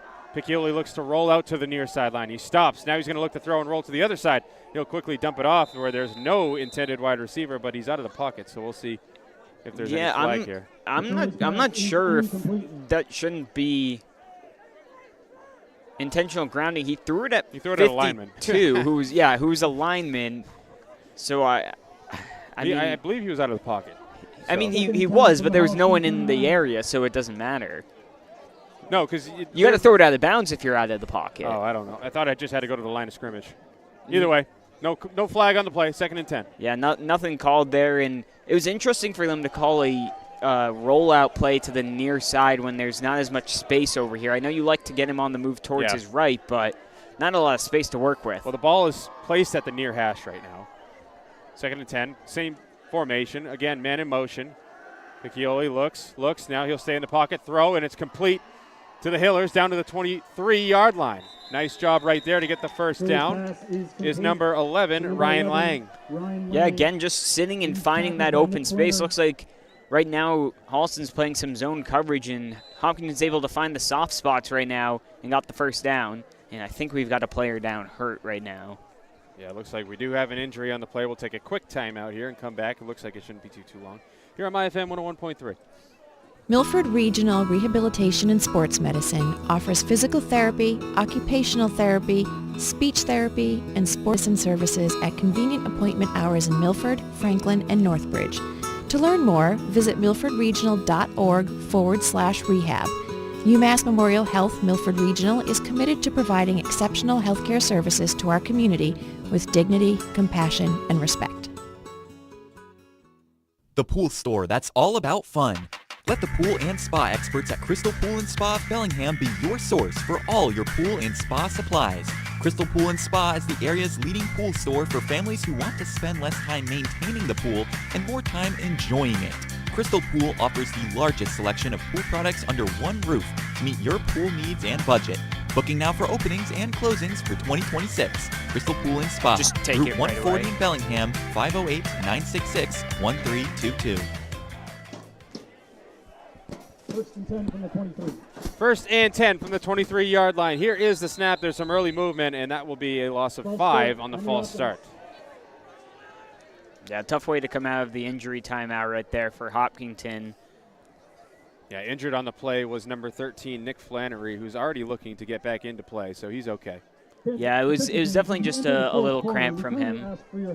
Flannery playing deep safety right now. Before you leave, please take a moment to pick up any trash around you, even if it's not yours. When it gets really hot, you can get a cramp, and when it's really cold, you can forget to drink water. That's what it comes down to. Exactly. Under 11 to play. First and 15 for the Hillers. Ball at the 28-yard line of the Panthers. Man in motion. Going from left to right. Here's the snap. It's a bit of a high one. Piccioli does pick it down, and he'll push forwards. Nice run right there from the quarterback to get 8 or so. Yeah, he's able to get back just beyond the initial line of scrimmage. They will call it about a gain of 7 right there. Good job keeping his eyes upfield, finding the hole, and getting forward for a nice gain. So it'd actually be 6 according to the scoreboard. We'll go with that. 2nd and 9 from the 22. 10:20 to play. 3 receivers tripped up on the far sideline, 1 on the near. Shotgun formation again for Piccioli. He's going to look to throw. He's under pressure immediately, and he's taken down right away. He couldn't even escape the pocket that time. Well done right there. Collapsing in right there is Holliston.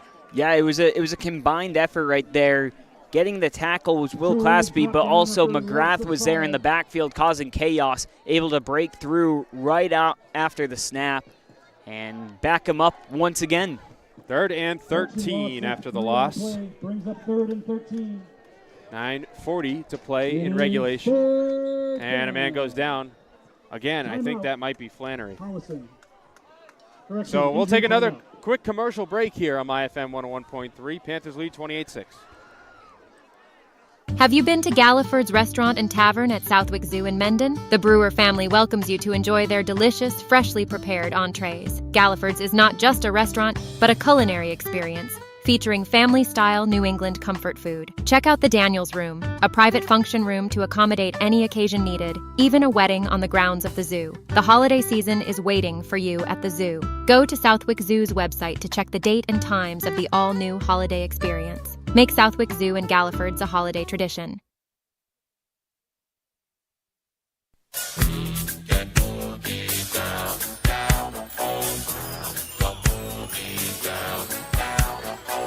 Third and 13 from the 26-yard line as the time continues to dwindle down. Flannery goes out again. Man in motion going from left to right. Piccioli looks to quickly throw. It's batted down. Actually, it's not batted down. Piccioli catches it after the deflection, so he loses even more yardage. He loses 5, as a matter of fact. Yeah, McGrath was back there in the backfield able to swat it down, and it's one of those plays where the smarter play is to let that drop or bat it down, but when you're thinking and just your initial instincts are you see the ball, you want to try and get it back. Instead, it's going to be a long 4th down, and trailing by 3 scores. You got to go for it. You got to go for it. Only 9 minutes left to go in the 4th quarter. You got to be basically perfect now. Yeah, we're past that 9-minute mark. We're down to about 8:53 on the clock. Empty set this time for Piccioli. 3 receivers near side, 2 over on the far sideline. 4th and 17 from the 31. Here's a snap as Holliston blitzes. It's a throw from his back foot, and it lands incomplete. That'll be a turnover on downs. 8:40 to go. We'll take a quick break on MyFM 101.3. It's a turnover on downs. Flood Fire Pro of Franklin is proud to stand with our local athletes. From floods to fire, they restore more than property. They restore peace of mind. Visit floodfirepro.com, supporting our high school football team all season long. First and 10 at their own 31-yard line.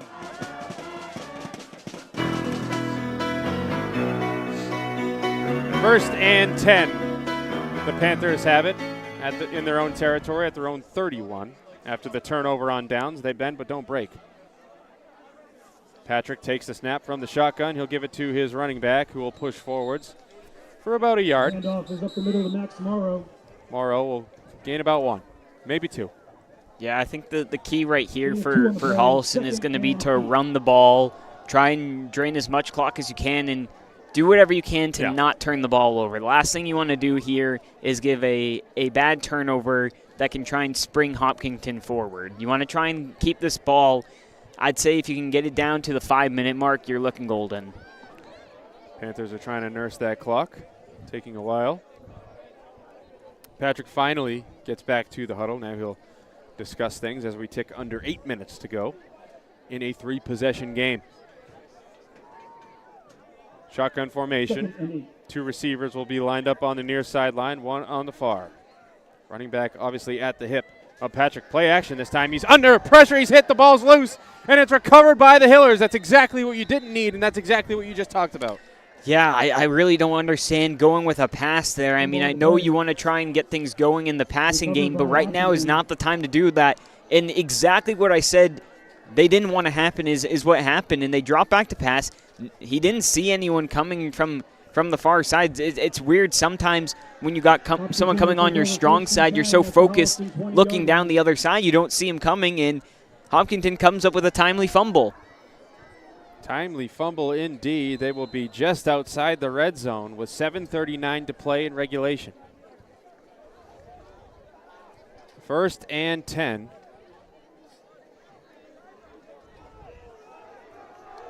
Piccioli is in the shotgun. 2 receivers far side, 2 receivers near side. Play action. Piccioli under pressure immediately, looking for an option. He's going to be wrapped down. The ball's out. Here, the ball is out again, but Hopkinton's going to land on it. It looked like there were 3 Panthers who were going to hop on that football, but it is recovered by Hopkinton. Yeah, and that's one of those situations. Great job by Holliston there on the play, getting into the backfield, causing issues and potentially able to get the ball back, and it's one of those situations where you see all that green grass in front of you, and you see the ball right there on the ground, and you're thinking, oh, this is so easy. I just got to pick the ball up and run. Well, sometimes picking the ball up off the ground isn't as easy as it seems, and so Hopkinton's able to fall back on it. Yeah, it was Jamie McDonald, number 77, the offensive lineman for the Hillers, to jump on that football to keep this drive going for the moment. It's 2nd and forever, 2nd and 27. They're going to hand it off, and it gets nowhere. So maybe the Hillers were trying to catch him off guard there. Didn't catch him off guard at all. It'll be third and very long with 6:40 and under now. Yeah, they were trying to just get some yardage back after that long fumble play that moved them back. Morrissey, though, again, hasn't really been able to get anything going in this run game for this Hopkinton team, so they're going to have to keep it in the air. We now tick under 6:20 to play. Third and 27 from the Panther 37. Here's the snap. He's going to roll out. Now he's going to throw deep along the left side. One-on-one coverage, and it's intercepted. Intercepted that time by Holliston's number 2, Rodenheiser, who will push past the 25, close to the 30. He's been all over the field on all sides of the football, Dylan. Yeah, he's been a big part of this team so far here today.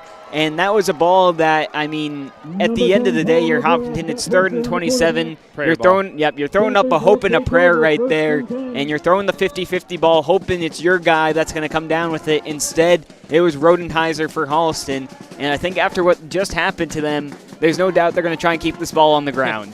First and 10 from the 29. 5:56 to play. Panthers are in the driver's seat right now. 3-possession lead, less than 6 to play. They are going to be in the shotgun. Last time Patrick was in the shotgun, he got hit and fumbled. Here is the snap, and they're going to give it to the running back. Nice run right there, a barreling run by Morrow. Yeah, good job from him. Haven't seen him a ton today. It's been mostly Rodenheiser who's been getting the carries, but when Morrow comes in as that change of pace type of back, he's able to plow his way through, and he's able to get extra yards after contact. Yeah, that'll be a gain of 9. It'll be 2nd and 1 from the 38-yard line. 5:27 to play in regulation. 2 receivers on the near sideline. Pistol formation, they're going to give it to the up back. And he is past the line to gain. So that'll be a first down. Once again, giving it to Brodsky on these short-to-gain type of situations, right? You only need a yard or so. He's a bigger body there, hard to bring down. You know he's going to get you at least that yard that's needed. He's been proving it all game as we tick under 5 minutes to go. They haven't relied on Brodsky a ton, but when they have, he's gotten that first down almost every single time. 4:50 to play in regulation. 40-yard line. Ball on the 40-yard line. Shotgun formation, actually pistol formation. Check that. They're going to pitch it over to the running back right behind. And that's Morrow, who's barreling his way again. Violent runner. Yeah, he did a good job pushing his way through. Actually ran into one of his own blockers. And then it was coming from behind Liam Grady, who really almost hurdled over Morrow, but took him down from behind. 2nd and 2. 4:15 to play. So the Panthers are staring at a 3-2 record. The Hillers are staring at a 1-4 record as they head into their final 2 games of the regular season. Yeah, Holliston probably needing this first down, and then another would probably about seal the deal. 2nd and 2 from the 48. We're under 4 minutes to go. We're at about 3:45. Here's the snap. Patrick's going to give it to the man right behind him. That's a new runner this time for Holliston, and he will push forward for about a gain of 5. A nice run right there for the first down. Yeah, Holliston bringing in some new names. It was Lucas Perez, who was on that carry, does enough to get the yardage for a first down. Is good for a Holliston first down. So that will keep the time ticking. Obviously, it stops for the moment because of the first down, but it'll pick back up in a second. And another first down would probably just about do it. Not if they get it on this first one, but a couple of carries could do it. They're into Hiller territory. Hopkinton 47. Patrick will remain out on the field. There is a near side receiver. There's a far side receiver. Pistol formation. It's Perez again. They're going to give it to the up back this time. Another new name. That should get to about the 45. Yeah, it'll be Kyle Raffy on the carry right there for Holliston. So the Holliston formation, they have one guy directly behind Patrick in the pistol formation, but they also have a runner directly to the right hip, I believe, of Patrick. Yeah, it's almost kind of what a fullback might play in the NFL. Obviously, there's not a lot of guys built like fullbacks to play high school ball, They're almost more treated as second halfbacks in a sense. Yeah, so when I say up back, it's really to the quasi-fullback, I guess you could say. Under 2:40 to play. Again, same formation. One near side receiver, one far side receiver. Small pitch that time to Perez behind Patrick, who pushes forward. Nice run right there again. Yeah, good gain right there once again from Perez, showing some promise again on that halfback toss. Brings up third down, and with the clock trickling close to 2 minutes, they'd love to get a first down here. Gain of 4, so it'll be 3rd and 4. If they get the first down, that's pretty much all she wrote. Yeah, and it looks like they are going to get a changing quarterback. Yep. And that will be the kicker, Samuel Faria, who was 4 for 4 on extra points tonight. Yeah, he had himself a decent day. Now he's going to run a couple shifts at quarterback. Under 2 to go. Third down. Actually shotgun formation this time. Running back to his hip. Faria is going to tuck and run. He's going to be taken down behind the line, so the Hillers, in theory, will get the ball back. To number 6, Sam Faria. Yeah, you would assume you just play it safe here and punt the ball. We'll see what the coach opts to go with. I think they are going to bring out the punting unit. You could drop the clock down to just below a minute, and Hopkinton will get a couple of plays, but you can pretty much seal this one up.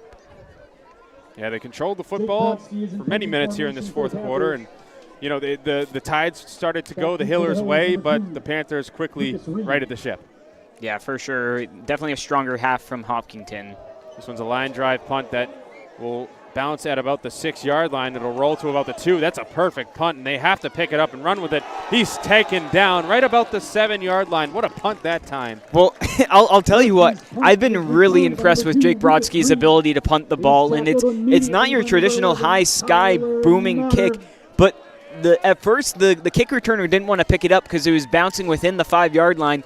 Thought that it was going to go into the end zone for a touchback, but it just died right on the 4-yard line. An absolutely pin-perfect punt right there from Brodsky. 53 seconds to go in this one. We'll see what the Hillers want to do offensively. If they want to try to go down the field, get some positive momentum, or if they're just going to take the knee and end this game. We'll see.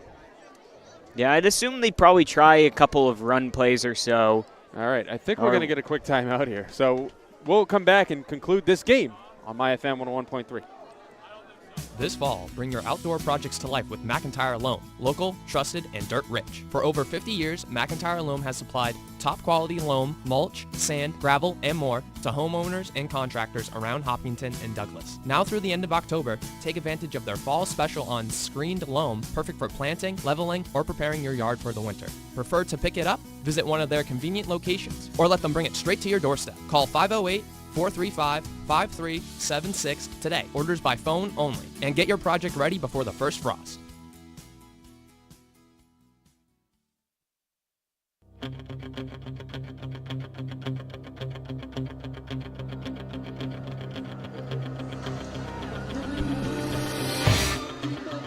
Back here at Holliston High School, Joe Rice, Dylan Patemry, Ty McCormick. Final 53 seconds to go before the Panthers will improve to 3-2 on the season, and the Hillers will drop to 1-4. It's 28-6 Panthers. The Hillers have to go 93 yards here to try to score. They are going to try to go for it. They're going to do a quick bubble screen over on the far side where it's complete, and staying in bounds is Hopkinton, and he's taken down for a gain of 5. Yeah, once again it was Frary who got that one, and he's looked pretty solid out through today, and when they were able to get the ball into his hands, he's looked pretty dangerous. So only a gain of a few that time. We are under 30 seconds to go. They are not stopping the clock right now. Man in motion, 2 receivers near side, 2 far side.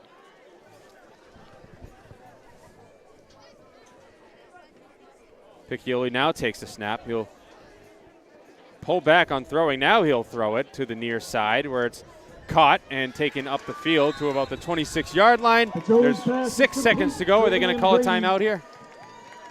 Or are they just going to end this? We'll see what they opt with. It looks like they might just let the clock run out.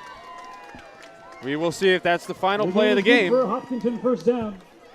4, 3, 2, and that will do it. And that's the end of the football game. The Panthers are 3-2, a 28-6 victory for Holliston on senior night. We will come back to wrap it all up on MyFM 101.3 next. Want to make your event unforgettable? Let the 101.3 MyFM event marketing team bring the energy and excitement. Whether it's a festival, corporate event, or community celebration, we've got you covered with live broadcasts, DJ equipment, rentals, and more. We'll work with you to create a custom bundle that fits your needs. Visit myfmtoday.com and fill out our EMT request form. Let's make your next big occasion one to remember. Together with MyFM.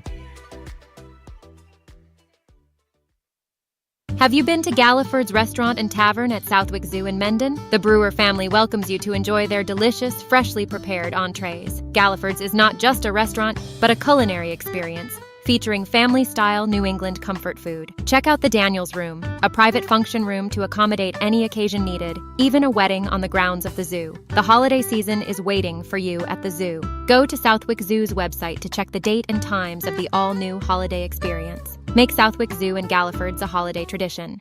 Do you want your business, team, or family to look their best? Head to the Embroidery Bar in Milford, your local shop for custom embroidery and t-shirt design. From shirts to hats, cups to flasks, if you can dream it, they can stitch it. I'm John, co-owner of the Embroidery Bar. We're right here in Milford, and we love helping local schools, teams, and businesses show off their pride. Big or small, we've got you covered. Stop by the Embroidery Bar at 208 Main Street, second floor, right here in Milford. Or you can visit them online at theembroidery-bar.com. The Embroidery Bar in Milford, the local go-to for looking your best.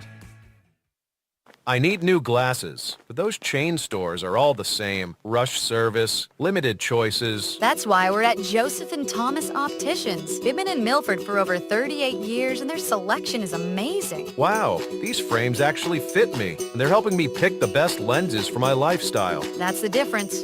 Personal service, great quality, and no pressure. You're right. Forget the chains. This is where I'm coming from now on. Joseph and Thomas Opticians. Trusted on site. Find us at 138 South Main Street, Milford. You know that amazing feeling when you hit every green light on Main Street? Woohoo! Take that feeling with you when you start shopping for your new home. With a mortgage pre-approval from Milford Federal, you've got the green light to find your dream home. Why get pre-approved? Well, peace of mind, competitive edge, and savings. With your pre-approval, Milford Federal will pay for your appraisal when you find your home. And with your pre-approval in hand, it's nothing but green lights through closing. Appraisal fee to be credited at closing. New purchase, construction, or refinance customer only. Offer cannot be used in conjunction with any other discounts. Offer must be confirmed with application. Valid 2/24/2025 while offer lasts. Offer subject to change at any time. Member FDIC. Equal housing lender. NMLS number 465956. Visit your local branch today to get pre-approved or apply online at milfordfederal.com. Modern Design and Build out of Holliston is proud to sponsor your local high school football team. From dream kitchens to stunning home additions, we build it right here in your community. Visit designbuildmodern.com to book a free estimate and let's build something great together. Don't be fooled by the name Pepperoncini's Pizzeria. It's not just pizza. Pepperoncini's Pizzeria and Grill at East Main Street in Milford is a family restaurant with a full menu for your full family. From their great tasting appetizers to game time wings on the bone tossed in a multitude of different flavors. Pepperoncini's offers catering for all corporate events as well as private parties. For the best pizza in the Milford area, it's Pepperoncini's. Bring the family to Pepperoncini's Pizzeria and Grill. You won't leave hungry. Gluten-free pizza on the menu.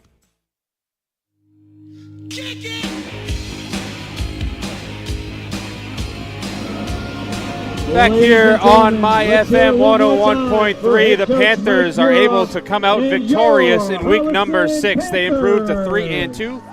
The Hillers dropped to 1-4 on the season. Things are getting a little tougher over there in Hopkinton. Welcome on into the Milford Nissan and Milford Nissan Collision Center post-game show.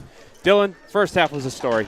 Yeah, I mean, Holliston really came out strong, and Hopkinton was struggling, and they started to come to life in the second half, but by that time, it was too late for them. Yeah, it was certainly too late. 21-0 was your score at halftime. The Panthers really established themselves. Things got a little sloppy in the second half. They had to make sure that, they had to right the ship a little bit as the Hillers were gaining some momentum back, I would say. It was 21-6 at one point, but the Panthers quickly shut the door. Yeah, for sure. sure it was all Panthers after that. They were able to really control the clock, and they did that in the first half too. They were able to manage the clock, not allow really anything to go for this Hopkinton team. They did get the 34-yard touchdown for Ferrari, but that was about it for them. All right, I'm freezing. You're freezing. Ty's freezing. Let's get out of here. Let's talk about the Pepperoncinis. Player of the game, that is Austin Rodenheiser. Hopefully you're already calling. Yeah, go ahead and call in. I mean, you should have known he had a touchdown and a pick, and he was really crucial throughout the entire game. He was a big part of their running game, a strong runner, and not really a whole lot of mistakes from him, and not a lot of huge plays, but just solid plays all around from him. Well, that'll do it for us. That's the beginning of Week 6. Stay tuned to MyFM 101.3 for the following 2 days, as we have 2 more games ahead of us for Week number 6. For Nate Merwitz back at the studio, for Ty McCormick here doing the TV, for Dylan Patemry doing a great job on color and pushing all the buttons per usual, and for me, Joe Rice. Have a great night, everybody.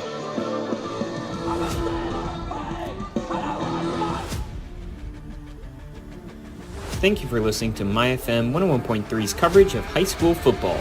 Brought to you by Milford Federal Bank, Joseph and Thomas Opticians, Milford Regional UMass Memorial Health, Crystal Pool and Spa, The Embroidery Bar in Milford, All Temps System, Milford Hardwood, Aliva's Market Catering and Gourmet Gift Shop, Pepperoncinis, Winks Salon and Spa, ABC Air Heating and Cooling, Milford Tire Service, Southwick Zoo, American Climbers, GNC Plumbing and Heating, Flood Fire Pro, Modern Design and Build, and Milford Nissan and Milford Nissan Collision Center.